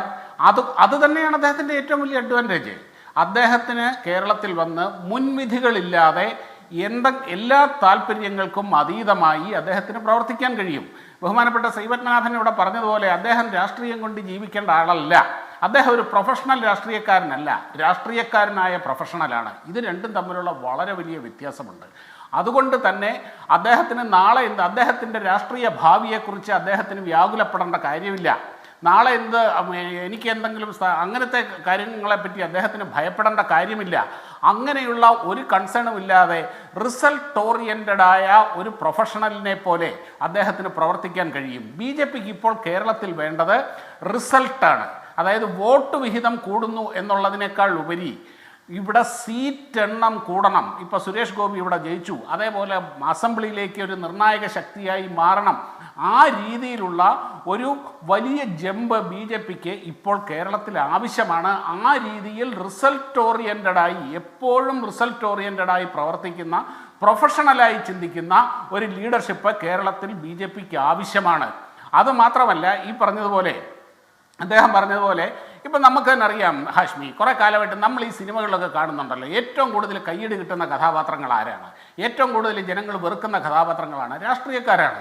അഴിമതിക്കാരായ രാഷ്ട്രീയക്കാരെ ചവിട്ടിക്കൂട്ടുന്ന ഉദ്യോഗസ്ഥന്മാർക്ക് കൈയടിക്കുന്ന ഒരു സ്വഭാവം കേരളത്തിലുണ്ട്. അതായത് കേരളത്തിലെ പൊതുവെ ജനങ്ങളുടെ, പ്രത്യേകിച്ച് പുതിയ തലമുറയുടെ ഒരു വികാരമുണ്ട്, രാഷ്ട്രീയക്കാരെല്ലാവരും കള്ളന്മാരാണ്, ഇവന്മാരൊന്നും വേറൊരു പണിയും ചെയ്യാതെ വേറൊരു പണിക്കും കൊള്ളാത്തത് കൊണ്ട് ജനങ്ങളെ പറ്റിച്ച് രാഷ്ട്രീയം പറഞ്ഞ് നടക്കുന്നവരാണ് എന്ന ഒരു ജനറൽ വികാരം പുതിയ വോട്ടർമാരുടെ ഇടയിലുണ്ട്, യുവാക്കളുടെ ഇടയിലുണ്ട്. അവിടേക്ക് ഒരു ജീവിതത്തിലും കരിയറിലും വിജയിച്ച സക്സസ്ഫുള്ളായിട്ടുള്ള ഒരു പ്രൊഫഷണൽ ഇവിടെ വരുമ്പോൾ അത് അടുത്ത തലമുറയ്ക്ക് കൊടുക്കുന്ന വലിയ ഒരു സന്ദേശമാണ്, കേരളത്തിലെ വോട്ടർമാർക്ക് കൊടുക്കുന്ന വളരെ വലിയ ഒരു സന്ദേശമാണത്. ഇങ്ങനെ ഒരുപാട് ഘടകങ്ങൾ ഇവിടെ രാജീവ് ചന്ദ്രശേഖറിന് അനുകൂലമായി കേരളത്തിലുണ്ട്. അതുമാത്രമല്ല, അതൊരു പുതിയ രാഷ്ട്രീയ അനുഭവമാണ്, പുതിയ പൊളിറ്റിക്കൽ എക്സ്പീരിയൻസ് ആണ് കേരളത്തിൽ ഉണ്ടാകാൻ പോകുന്നത്. തീർച്ചയായിട്ടും അതിന് വലിയൊരു പോസിറ്റീവ് ചേഞ്ച്, ഒരു ഗെയിം ചേഞ്ചർ ആകാനുള്ള എല്ലാ സാധ്യതകളും ഇവിടെയുണ്ട്. പിന്നെ ഇവിടെ ജിൻഡോ ജോൺ പറഞ്ഞതുപോലെ അതിന് മറുപടിയായിട്ട് ഞാൻ പറയാം, ഏതെങ്കിലും ഒരു കുടുംബത്തിൽ പിറന്ന പപ്പുമോനെയും പിങ്കിമോളെയും പിടിച്ച് അവിടെ അച്ഛൻ്റെയും അമ്മൂമ്മയുടെയും പാരമ്പര്യം കൊണ്ട് മാത്രം ലോക്സഭയിലെത്തി നേതാക്കന്മാരാക്കുന്ന ഏർപ്പാട് ഇവിടെ ഇല്ല. അദ്ദേഹത്തിൻ്റെ സോഷ്യൽ മീഡിയ ഭാഷ ഞാൻ തിരിച്ചും ഉപയോഗിച്ചെന്നുള്ളേ ഉള്ളൂ. പപ്പുമോനും പിങ്കിമോളും ബോബനും മോളിയൊക്കെ ഇവിടെ രാഷ്ട്രീയ ആഭാസങ്ങളായിട്ട് ഇവിടെ നടക്കുന്നത് നമ്മൾ കാണുന്നതാണ്. അതുകൊണ്ട് അങ്ങനെയല്ല എന്തായാലും കുറഞ്ഞപക്ഷം BJPയിൽ അത് അത്രയും മാത്രം മനസ്സിലാക്കുക. ശരി, ഞാൻ ലാലിലേക്ക് എത്തും മുമ്പ് പപ്പുമോൻ പിങ്കിമോൻ എന്നൊക്കെ വന്നതുകൊണ്ട് ജിൻഡോ ഒരു 3-4 സെന്റൻസ് മറുപടി. അല്ല, ഞാൻ പറഞ്ഞില്ലേ, ഞാൻ ചോദിച്ച ചോദ്യം ഇത്രയേ ഉള്ളൂ. എന്തുകൊണ്ട് ശോഭാ സുരേന്ദ്രൻ്റെയും MT രമേശിൻ്റെയും അയോഗ്യതകൾ എന്തായിരുന്നു എന്ന് പറയണ്ടേ? അത് പറയാൻ പറ്റുന്നില്ല. അപ്പോൾ ഞാൻ ചോദിച്ച പൊളിറ്റിക്കൽ ചോദ്യമാണ്. സോഷ്യൽ മീഡിയ ഭാഷ ആയിക്കോട്ടെ, നാട്ടിലെ ആളുകൾ പറയുന്നതാണല്ലോ. ഇവിടെ ഷാബു പ്രസാദും ഈ BJPയുടെ പ്രതിനിധിയും പറഞ്ഞൊരു കാര്യമുണ്ട്, നാട്ടിലെ പൊളിറ്റീഷ്യൻസ് പണിക്ക് പോകാത്തവരാണ്, ഒന്നിനും കൊള്ളാത്തവരാണ് എന്നുള്ള. താങ്കൾക്കൊരു ലാംഗ്വേജ് അക്കാഡമി ഉണ്ട്, ചായക്കട ഇപ്പോൾ ഉണ്ടോ? അല്ല, ഞാൻ പണിയെടുത്താ ജീവിക്കുന്നത്. എനിക്ക് ചായക്കട 2.5 വർഷം മുമ്പുണ്ടായിരുന്നു. ഇപ്പം എനിക്ക് സ്വന്തമായിട്ട് ഒരു ഇൻസ്റ്റിറ്റ്യൂട്ട് ഉണ്ട്. കൃത്യമായിട്ട് പണിയെടുത്ത് വരുമാനം കണ്ടെത്തിയിട്ടാണ് പ്രവർത്തിക്കുന്നത്. ഞാൻ ഇടപെടുന്ന പൊളിറ്റിക്സിലുള്ള ആളുകൾ, ബഹുഭൂരിപക്ഷം വരുന്ന ആളുകളും സ്വന്തമായിട്ട് വരുമാനമുള്ള ആളുകളാണ്. BJP-ക്കാരും അങ്ങനെയാണെന്നാണ് ഞാൻ വിചാരിക്കുന്നത്. അല്ലെങ്കിൽ പറയണം, BJP-യുടെ സംസ്ഥാന പ്രസിഡന്റിന് ഒരു വരുമാനമില്ലാത്തത് കൊണ്ടാണോ സ്വന്തം പാർട്ടിയുടെ തെരഞ്ഞെടുപ്പ് ഫണ്ട് കുഴൽപ്പണമായിട്ട് അടിച്ചുകൊണ്ടുപോയത്? മറ്റു രാഷ്ട്രീയ പാർട്ടികളെ അങ്ങനെ പറയണ്ട. ഞാൻ മനസ്സിലാക്കുന്ന പൊതുപ്രവർത്തകർ മോശപ്പെട്ട ആളുകളാണെന്ന് പറയുന്ന ആളുകൾ പൊതുപ്രവർത്തകരാണെന്ന് പറഞ്ഞ് എങ്ങനെ ഒരു ചാനൽ ചർച്ചയിൽ അഡ്രസ് ചെയ്യാൻ പറ്റുക? അതുകൊണ്ട് മറ്റാളുകൾക്ക് വരുമാനമില്ല, അവർ പരാജയപ്പെട്ട ആളുകളായതുകൊണ്ട് സക്സസ്ഫുൾ ആയിട്ടുള്ള കരിയറിൽ വിജയിച്ച ഒരാളെ ഞങ്ങൾ കൊണ്ടുവന്നെന്ന് പറഞ്ഞാൽ ഈ രാജ്യത്തെ സാധാരണക്കാർ എന്തുകൊണ്ട് പരാജയപ്പെട്ടു? ശരീരാധ്വാനം നടത്തുന്നതിന് ജീവിക്കുന്ന മനുഷ്യൻ നമുക്ക് നേരിട്ട് ശരി. ഓക്കെ, ഹാഷ്മി, ഒരു കാര്യം കൂടി ചോദിക്കട്ടെ. ഹാഷ്മി, ഒരു ഒറ്റ സെക്കൻഡ്, ഒറ്റ കാര്യം പറഞ്ഞ് അവസാനിപ്പിക്കട്ടെ. ഒറ്റ കാര്യം. ഇവിടെ ഷാബു പ്രസാദ് പറഞ്ഞ ഒരു കാര്യമുണ്ട്. കരിയറിൽ പരാജയപ്പെട്ട ആളുകളുടെ മുമ്പിൽ കരിയറിൽ വിജയിച്ച ഒരു ബിസിനസ്മാനെ ഞങ്ങൾ പ്രസന്റ് ചെയ്യുന്നു. എന്തുകൊണ്ടാണ് ഈ രാജ്യത്തെ സാധാരണക്കാർ കരിയറിൽ പരാജയപ്പെട്ടു പോകുന്നത്? സർക്കാരിന്റെ കെടുകാര്യസ്ഥത, അവർക്ക് ജീവിക്കാൻ സാഹചര്യമാണ്, അതുകൊണ്ട് പരാജയപ്പെടുന്നു. അവിടെ സർക്കാരിന്റെ കാശുള്ളതിന്റെ മേന്മ കൊണ്ട് വിജയിക്കുന്ന ഒരാളെ കൊണ്ടുവന്ന് കച്ചവടം നടത്തുന്നതല്ല ഒരു രാഷ്ട്രീയ പാർട്ടി കൊടുക്കുന്ന സന്ദേശം. ലാൽകുമാർ ഇപ്പോൾ രാജീവ് ചന്ദ്രശേഖർ കമ്മ്യൂണൽ സ്റ്റേറ്റ്മെന്റ് നടത്തിയിട്ടുള്ള ചോദിച്ചാൽ ഉണ്ട്, അത് കളമശ്ശേരിയിലടക്കം നമ്മൾ കണ്ടിട്ടുണ്ട്. പക്ഷേ ആ കമ്മ്യൂണൽ സ്റ്റേറ്റ്മെന്റിനെ ഏതെങ്കിലും തരത്തിൽ വോട്ടിനുള്ള ഉപാധിയാക്കാൻ നോക്കിയിട്ടില്ല രാജീവ് ചന്ദ്രശേഖർ. ഇപ്പോൾ തിരുവനന്തപുരത്ത് രാമക്ഷേത്രം അവിടെ എന്താണ് നമ്മുടെ സർവേയിലടക്കം രാമക്ഷേത്രം ഇമ്പാക്റ്റ് ഉണ്ടാക്കാൻ സാധ്യതയുള്ള ഒരു മണ്ഡലമായി നമ്മൾ കണ്ടത് തിരുവനന്തപുരം ഒന്നായിരുന്നു. അദ്ദേഹം അതൊരു പ്രധാന വിഷയം അവിടെ ഉയർത്തിയിട്ടില്ല. അദ്ദേഹം പറഞ്ഞത് വികസനമാണ് പറഞ്ഞുകൊണ്ടിരുന്നത്. എന്ന് പറഞ്ഞാൽ അഡ്വക്കേറ്റ് എൻ ലാൽകുമാർ, ഈ രാജീവ് ചന്ദ്രശേഖരൻ എന്ന് പറയുന്ന ആൾ BJP-യുടെ ഈ പറഞ്ഞ സംഘരാഷ്ട്രീയത്തിൻ്റെ താഴെ മുതലുള്ള ഐഡിയോളജിക്കൽ പൊളിറ്റിക്സിൻ്റെ ആളെയല്ല. അദ്ദേഹത്തെ എത്രത്തോളം ഉൾക്കൊണ്ടുണ്ട് എന്ന് പോലും അറിയില്ല. അദ്ദേഹത്തിൻ്റെ ചിന്ത എന്താണ്, കച്ചവടമാണ്, കച്ചവടത്തിൻ്റെ വികസനമാണ്. അങ്ങനെ അദ്ദേഹം വികസനം മാത്രം പറഞ്ഞുകൊണ്ടിരുന്നതാണ്. അഡ്വക്കേറ്റ് എൻ ലാൽകുമാർ ആ മൈൻഡ് സെറ്റുള്ള ഒരാൾ BJP-യുടെ സംസ്ഥാന അധ്യക്ഷനാകുമ്പോൾ BJP-യുടെ ഈ പറഞ്ഞ കോർ ഉണ്ടല്ലോ, ഹിന്ദുത്വ പൊളിറ്റിക്സ് എന്ന് പറയുന്നത് അണ്ടർ ദ കാർപ്പറ്റിലേക്ക് പോവുകയും അദ്ദേഹത്തിൻ്റെ ഈ പറയുന്ന പുതിയ ഐഡിയകൾ പുറത്ത് സർഫസിലേക്ക് ഇങ്ങനെ കൂടുതൽ തെളിഞ്ഞു നിൽക്കാനിടയുണ്ടോ അഡ്വക്കേറ്റ് ലാൽകുമാർ? അല്ല, അതിന് മുമ്പ് 1-2 കാര്യങ്ങൾ ഇവിടെ വിമർശനമായി വന്നു. അതിനൊരു മറുപടി പറയണമെന്ന് എനിക്ക് തോന്നുന്നു. കാര്യം ഒന്ന്, ഒരു CPM-ൻ്റെ നേതാവിൻ്റെ ഭാര്യ അവർ രാജീവ് ചന്ദ്രശേഖരുമായി ബന്ധപ്പെട്ട് കച്ചവടം നടത്തുന്നു എന്നുള്ളത് കൊണ്ട് CPM മൊത്തം ഈ പറയുന്ന BJP-യുമായി ചേർന്നു എന്ന് പറയുന്ന വിമർശനത്തോട് ഞാൻ ബാലിശമാണെന്ന് പറയുന്നു, പുച്ഛിച്ചു തള്ളുന്നു. അതിന് കാരണം ഹാഷ്മി പറയുന്ന ഒരു ആസ്പെക്റ്റ് ഉണ്ടല്ലോ. ഹാഷ്മി ഇന്ന് ഈ ചർച്ചയ്ക്കകത്ത് ഉള്ളിൽ തന്നെ കാണിച്ചത്, കേരളത്തിനെ സംബന്ധിച്ചിടത്തോളം കേരളത്തിൻ്റെ ഏറ്റവും വലിയ കമ്മ്യൂണിസ്റ്റ്, ഇപ്പോൾ ഇന്ത്യയിലെ തന്നെ ഏറ്റവും വലിയ കമ്മ്യൂണിസ്റ്റ് നേതാക്കന്മാരിൽ ഒരാളാണ് പിണറായി വിജയൻ. പിണറായി വിജയൻ രാജീവ് ചന്ദ്രശേഖരനെ കുറിച്ച് പറഞ്ഞ അഭിപ്രായം നിങ്ങൾ ഇവിടെ കാണിച്ചു. ഞാൻ കാണിച്ചതല്ല, നിങ്ങൾ കാണിച്ചതാണ്. അതിനകത്ത് അദ്ദേഹം പറഞ്ഞത് എന്താണ്? ആ പറഞ്ഞതുമായി ബന്ധപ്പെട്ട് അല്ലെങ്കിൽ കളമശ്ശേരിയുമായി ബന്ധപ്പെട്ട് കൊടും വിഷമാണ് അദ്ദേഹം പറഞ്ഞെന്ന് പറഞ്ഞു. അങ്ങനെ പറയാൻ ഒരു മടിയില്ലാത്ത ഒരു മുഖ്യമന്ത്രി ഇവിടെയുണ്ട്, അങ്ങനെ ഒരു CPM നേതാവ് ഇവിടെയുണ്ട്. അങ്ങനെ പറയുന്ന ആളെ ഈ പറയുന്ന അഡ്ജസ്റ്റ്മെൻറ്റിൻ്റെ പേരിൽ കൊണ്ട് വെച്ചിരിക്കുന്നു എന്ന് പറയുമ്പം ജനം കേട്ട് കഴിഞ്ഞ് കഴിഞ്ഞാൽ അതിന് പ്രത്യേകിച്ചൊന്നും എനിക്ക് പറയാനില്ല. പിന്നെ ഈ പറയുന്ന BJP-യുമായിട്ടുള്ള ഒരു സഹകരണവുമായിട്ടാണ് നോക്കുന്നതെങ്കിൽ ഇവിടുത്തെ ഇപ്പോഴത്തെ BJP-യിലുള്ള 90% നേതാക്കന്മാരും കോൺഗ്രസ്സുകാരായിരിക്കും. കാര്യം ഇവിടുന്ന് ഓരോ ദിവസവും അപ്പുറത്തോട്ട് പൊയ്ക്കൊണ്ടിരിക്കുകയാണ്. ഒരിക്കൽ ഒരു ചർച്ചയിൽ പങ്കെടുക്കുന്നതിൻ്റെ ഇടയ്ക്ക് കൊടുക്കുന്നിൽ സുരേഷ് എന്ന് പറഞ്ഞൊരു നേതാവ്, ഇന്നും അദ്ദേഹം MP ആണ്, അദ്ദേഹം പറഞ്ഞു ഇത്രയൊക്കെ കാശ് കൊടുത്താൽ ആരാണ് BJP-യിൽ പോകാത്തത് എന്നൊരു പ്രയോഗം അദ്ദേഹം നടത്തി. അങ്ങനെ നടത്തിയ കോൺഗ്രസ്സുകാരുണ്ട്. ഇപ്പം കഴിഞ്ഞ ദിവസങ്ങളിൽ കോൺഗ്രസിൽ നിന്ന് കോൺഗ്രസിൻ്റെ അധ്യക്ഷനെ മാറ്റുന്നു എന്നുള്ളൊരു ചർച്ച, അത് വളരെ സർഫസ് ചെയ്ത് വന്നൊരു വിഷയമാണ്. അത് എന്തുകൊണ്ട് നിന്നുപോയി എന്നുള്ള ചോദ്യത്തിന് വിമർശനമായി വരുന്നത് ഇപ്പോഴത്തെ KPCC പ്രസിഡന്റ് ചിലപ്പോൾ BJP പോകും എന്നുള്ളത് കൊണ്ടാണ് എന്നൊരു വിമർശനം വന്നു. കാര്യം അദ്ദേഹത്തെ മാറ്റിക്കഴിഞ്ഞാൽ, ഞാൻ അദ്ദേഹത്തിൻ്റെ കൂട്ടത്തിലാണ് ആ കാര്യത്തിൽ കേട്ടോ. കാര്യം അദ്ദേഹം മാറണ്ട എന്നൊരു അഭിപ്രായം എനിക്കുള്ള ആളാണ്. അതിപ്പോൾ എൻ്റെ അഭിപ്രായത്തിനൊന്നും വലിയ പ്രാധാന്യമില്ല, എങ്കിലും ഞാൻ പറയുന്നു അദ്ദേഹം മാറണ്ട എന്നൊരു അഭിപ്രായം ഞാൻ സ്വീകരിച്ചിരുന്നു. പക്ഷേ അദ്ദേഹത്തിനെ കോൺഗ്രസ് മാറ്റാത്തതിന് കാര്യം അദ്ദേഹം BJP-യിലേക്ക് പോകാനുള്ള സാധ്യത ഉള്ളതുകൊണ്ടാണെന്ന് പറഞ്ഞു. പിന്നെ താങ്കൾ ചോദിച്ച ചോദ്യത്തിലേക്ക് നോക്കൂ, വർഗീയമായ സ്റ്റേറ്റ്മെൻറ്റ് പറയുന്നു. കളമശ്ശേരിയുമായി ബന്ധപ്പെട്ട് അദ്ദേഹം എന്തിനാണ് അങ്ങനെ പറയുന്നത്? നിങ്ങൾക്ക് ഹാഷ്മിക്ക് അങ്ങനെ പറയാൻ തോന്നിയോ? അല്ലെ മറ്റൊരു സുരേന്ദ്രന് പോലും അങ്ങനെ പറയാൻ തോന്നിയില്ലല്ലോ. അതെന്തുകൊണ്ടാണ്? അത് അൾട്ടിമേറ്റ്ലി വർഗീയത പറയുമ്പം ആ വർഗീയതയുടെ ബെനിഫിറ്റ് ഇപ്പം കിട്ടുമോ ഇല്ലയോ എന്നുള്ളതല്ല, പിന്നീട് ഒരിക്കൽ കിട്ടുമെന്ന് ഇവർക്ക് വ്യക്തമായിട്ട് അറിയാം.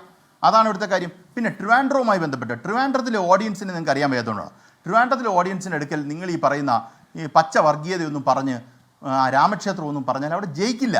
അവിടെ ഡെവലപ്മെൻറ്റ് തന്നെ പറയേണ്ടതായിട്ടുണ്ട്. നിങ്ങൾ പറയുന്ന ഈ യങ്ങർ ജനറേഷനും അല്ലെങ്കിൽ എല്ലാം കൂടെ മിക്സ് കിടക്കുന്ന ഒരു മെൽറ്റിംഗ് പോട്ടാണ് യഥാർത്ഥത്തിൽ ഈ പറയുന്ന തിരുവനന്തപുരം. തിരുവനന്തപുരത്ത് അപ്പുറത്ത് ശശി തരൂറാണ് നിൽക്കുന്നത്. ശശി തരൂറിനെ ഒട്ടും നമുക്ക് കുറച്ച് അദ്ദേഹം ഒരു ഇൻ്റർനാഷണൽ സിറ്റിസൺ അല്ലെങ്കിൽ ഗ്ലോബൽ സിറ്റിസണാണ്. അങ്ങനെ നിൽക്കുന്ന ഒരാളാണ് അവിടെ മത്സരത്തിൽ. പന്നീൻ അവിടെ വലിയ മത്സരത്തിൽ ഉണ്ടായിരുന്നോ എന്ന് ചോദിച്ചാൽ ഇല്ലായിരുന്നു തന്നെ പറയാം. അദ്ദേഹം 3ാം സ്ഥാനത്താണ് പോയിട്ടുള്ളത്. നമ്മൾ കാര്യം പറയുമ്പോൾ എല്ലാം വസ്തുതാപരമായി പറയണമല്ലോ. അപ്പോൾ ശശി തരൂറിനെതിരെ ഒരു വലിയ മത്സരം കാഴ്ചവെക്കാൻ വരുന്ന ആൾ ഈ പറയുന്ന രാമക്ഷേത്രവും മച്ച വർഗീയതയും പറഞ്ഞു കഴിഞ്ഞാൽ അവിടുത്തെ ആൾക്കാർ ഓടിച്ചിട്ട് തോപ്പിക്കും. അത് കൂടാതെ റിവേഴ്സ് പോളറൈസേഷനും നടക്കും. ആ ബുദ്ധി രാജീവ് ചന്ദ്രശേഖരനുണ്ട്. അതല്ലാതെ രാജീവ് ചന്ദ്രശേഖർ വളരെ ഉദാസീനതയോട് അല്ലെങ്കിൽ പറഞ്ഞല്ല വളരെ ലിബറലായി ഇങ്ങനൊരു ഒരു പൊസിഷൻ എടുത്താണെന്ന് ഞാൻ കരുതുന്നില്ല. കാര്യം സ്ട്രാറ്റജിക്കലി അത് അങ്ങനെ എടുത്താൽ സാധ്യതയുള്ളൂ എന്ന് എനിക്ക് തോന്നുന്നു. പക്ഷേ നമ്മൾ നോക്കൂ, ഇപ്പം ഇവിടെ പറഞ്ഞിട്ട് ബി ജെ പിയുടെ നേതാവിനെ തീരുമാനിക്കാനുള്ള എല്ലാ അവകാശമുണ്ട്. അത് ശ്രീപത്മനാഭൻ പറയുന്ന ആ കാര്യത്തോട് നമ്മൾ പൂർണ്ണമായും യോജിക്കണം. അല്ലെ വലതുപക്ഷ BJP സഹയാത്രികനായി നിൽക്കുന്ന ഷാബു പ്രസാദ് പറയുന്നതിനോട് യോജിക്കാനാണ് എനിക്ക് താല്പര്യം. അത് ഗുണം ചെയ്യുമോ എന്നുള്ള ചോദ്യത്തിന് ചെയ്യത്തില്ല എന്നോ ചെയ്യുമെന്നോ ഒരു അഭിപ്രായം നമുക്ക് പറയാം. പിന്നെ ഇവിടെ വന്ന അടുത്തൊരു വിഷയം എന്ന് പറഞ്ഞാൽ ശോഭാ സുരേന്ദ്രൻ എന്തുകൊണ്ട് യോഗ്യത ഇല്ല, അല്ലെങ്കിൽ മറ്റൊരാൾക്ക് എന്തുകൊണ്ട് അയോഗ്യതയില്ല, അത് എന്നെ ബാധിക്കുന്നൊരു വിഷയമല്ല. കാര്യം കേരളത്തിലെ BJPയെ സംബന്ധിച്ചിടത്തോളം BJP ഒരാളെ പുറത്തുനിന്ന് കൊണ്ടിരുന്നു. അത് നമുക്ക് വിമർശനമായി കാണാം. കാര്യം കേരളത്തിൽ ഒരാളില്ലേ, കേരളത്തിൽ ഇല്ല എന്ന് പറയുമ്പോൾ എന്തു സംഭവിച്ചു? അത് കാര്യം BJPക്കകത്തൊരു ഇന്നെഫിഷ്യൻ്റായിട്ട് കാര്യങ്ങൾ നടക്കുന്നു എന്നൊരു വിമർശനം ഉന്നയിക്കാം. എന്താണ് ശോഭാ സുരേന്ദ്രൻ്റെ യോഗ്യത? ശോഭാ സുരേന്ദ്രൻ്റെ 100% യോഗ്യത ഉണ്ടെങ്കിലും അത് എന്നെ ബാധിക്കുന്ന കാര്യമല്ല. അല്ലെങ്കിൽ മറ്റൊരാൾക്ക് യോഗ്യത ഉണ്ടെങ്കിലും എന്നെ ബാധിക്കുന്ന കാര്യമല്ല. ഇപ്പം ഈ പറയുന്ന അല്ലെങ്കിൽ നമ്മളെ ബാധിക്കേണ്ട വിഷയമല്ല അത് BJPയെ മാത്രം ബാധിക്കേണ്ട ഒരു വിഷയമാണ്. അപ്പോഴും നമുക്കൊരു വിമർശനം പറയാം. അത് നമുക്ക് യോഗ്യത കണ്ടെത്തേണ്ട കാര്യമുണ്ടെന്ന് എനിക്ക് തോന്നുന്നില്ല. അത് അവർക്ക് വിടുക എന്നുള്ളൂ. ശരി. ശ്രീ VP, എന്താണ് MD രമേശിനുള്ള അയോഗ്യത? എന്താണ് ശോഭാ സുരേന്ദ്രനുള്ള അയോഗ്യത BJPയുടെ സംസ്ഥാന അധ്യക്ഷ പദവിയിലേക്ക് വരാൻ? നോക്കൂ, ഒരാളുടെ അയോഗ്യതയോ യോഗ്യതയോ അല്ല ഇവിടെ ചർച്ചയാവുന്നത്. ഒരു പാർട്ടി നടത്തുന്ന പരീക്ഷണമാണത്. ഞങ്ങൾ 2015 മിസ് കോൾ മെമ്പർഷിപ്പ് ഇറക്കിയപ്പോൾ ഞങ്ങളെ പരിഹസിച്ചു. എന്നിട്ട് ഇന്ത്യയിലെ ഒരു പ്രതിപക്ഷ പാർട്ടീൻ്റെ അഖിലേന്ത്യാ നേതാവ് മിസ് കോൾ മെമ്പർഷിപ്പ് എടുത്തിട്ട് പറഞ്ഞു ഞാനും എടുത്തു എന്ന്. ഇവരെ ധാരണ ഞങ്ങൾ വെറുതെ മിസ് കോളിൽ അവസാനിപ്പിച്ചു എന്നാണ്. ഞങ്ങൾ അതിനുശേഷം ഡോക്യുമെൻറ്റേഷൻ നടത്തി. ഇപ്രാവശ്യം ഞങ്ങൾ ഫോട്ടോ അപ്ലോഡിങ് വരെ നടത്തി. അപ്പം ഞങ്ങൾ നടത്തുന്ന പരീക്ഷണങ്ങൾ ഗുണം കാണുന്നുണ്ട്. ഞങ്ങൾ നടത്തുന്ന പരീക്ഷണങ്ങളെ പരിഹസിച്ച് നടക്കുന്നതിന് പകരം കോൺഗ്രസ് ഉൾപ്പെടെയുള്ള പ്രതിപക്ഷ പാർട്ടികൾ, ഞാനൊരു 7 പ്രമുഖ സംസ്ഥാനങ്ങളുടെ പേര് പറയാം. ആന്ധ്ര കോൺഗ്രസ് 0, മഹാരാഷ്ട്ര കോൺഗ്രസ് ചരിത്രത്തിലെ ഏറ്റവും വലിയ പരാജയം, മധ്യപ്രദേശ് കോൺഗ്രസ് 0, ഗുജറാത്ത് 35 കൊല്ലമായി കോൺഗ്രസ് ജയിക്കാറില്ല, ഡൽഹി കോൺഗ്രസ് 0, ഒഡീസ കോൺഗ്രസ് ഏതാണ്ട് wiped out, west Bengal Congress 0. ഇവിടങ്ങളിലൊക്കെ ഇങ്ങനെയായി എന്ന് പഠിച്ച് അതിനുള്ള പരിഹാരം കണ്ടെത്താൻ ശ്രമിക്കുക വേണ്ടത്. ഞങ്ങൾ പരീക്ഷണങ്ങൾ നടത്തി മുന്നേറും. അത് ഞങ്ങളുടെ ചരിത്രമാണ്, അത് ഞങ്ങളുടെ കഴിവാണ്, ഞങ്ങളുടെ സാമർഥ്യമാണ്. അപ്പം ഞങ്ങൾ എന്തുകൊണ്ട് ഇങ്ങനെ ചെയ്യുന്നു, BJP അങ്ങനെ അതല്ല നിങ്ങൾ ചെയ്യേണ്ടത്. നിങ്ങളുടെ ഈ 7 പ്രമുഖ സംസ്ഥാനങ്ങളിൽ വൈപ്ഡ് ഔട്ടായി നിൽക്കുന്ന ഒരു പാർട്ടിയാണ് കോൺഗ്രസ്. നിങ്ങൾക്ക് അത് പരിഹരിക്കാൻ പറ്റുമോ എന്ന് നോക്കൂന്ന്. ഞങ്ങൾ പുതിയ ഒരു സംസ്ഥാനം പിടിച്ചെടുത്ത ഒരു കൊല്ലമായിട്ടില്ല ഒറീസ. നിങ്ങൾക്ക് എത്ര സംസ്ഥാനങ്ങൾ കയ്യിൽ നിന്ന് വിട്ടുപോയി? അപ്പോൾ അതൊക്കെ പഠിക്കൂ. Don't waste your time on us, waste your time on you. Okay ജിൻഡോയിലേക്ക് മറുപടിക്കായി പോകാൻ സമയം കഴിയുകയാണ്. എന്തായാലും മറ്റ് സംസ്ഥാനങ്ങളെക്കാൾ കൂടുതൽ അതികഠിനമായ രാഷ്ട്രീയ സാന്ദ്രതയുള്ള കേരളമാണ്. എന്തിനും നമ്മൾക്ക് രാഷ്ട്രീയമുണ്ട്. ഈവൻ മുടിവെട്ടുന്നതിൽ മൗനമായിരിക്കുന്നതിൽ പോലും നമ്മൾ രാഷ്ട്രീയം കാണുന്നവരാണ്, രാഷ്ട്രീയ വ്യാഖ്യാനങ്ങൾ കാണുന്നവരാണ്. അപ്പോൾ അത്തരത്തിൽ അടിമുടി രാഷ്ട്രീയത്തിൽ ജീവിക്കുന്ന കേരളത്തിൽ പരമ്പരാഗത രാഷ്ട്രീയക്കാരനല്ലാത്ത ഒരു ബിസിനസ് ടൈക്കൂൺ എന്ത് മാറ്റങ്ങൾ ഉണ്ടാക്കാൻ കഴിയും എന്നുള്ളത് അത് കാലം തെളിയിക്കട്ടെ. എന്തായാലും BJPയുടെ പുതിയ അധ്യക്ഷന് അഭിനന്ദനങ്ങൾ ആ സ്ഥാനലബ്ധിയിൽ. എൻകൗണ്ടർ പൂർണ്ണമാകുന്നു.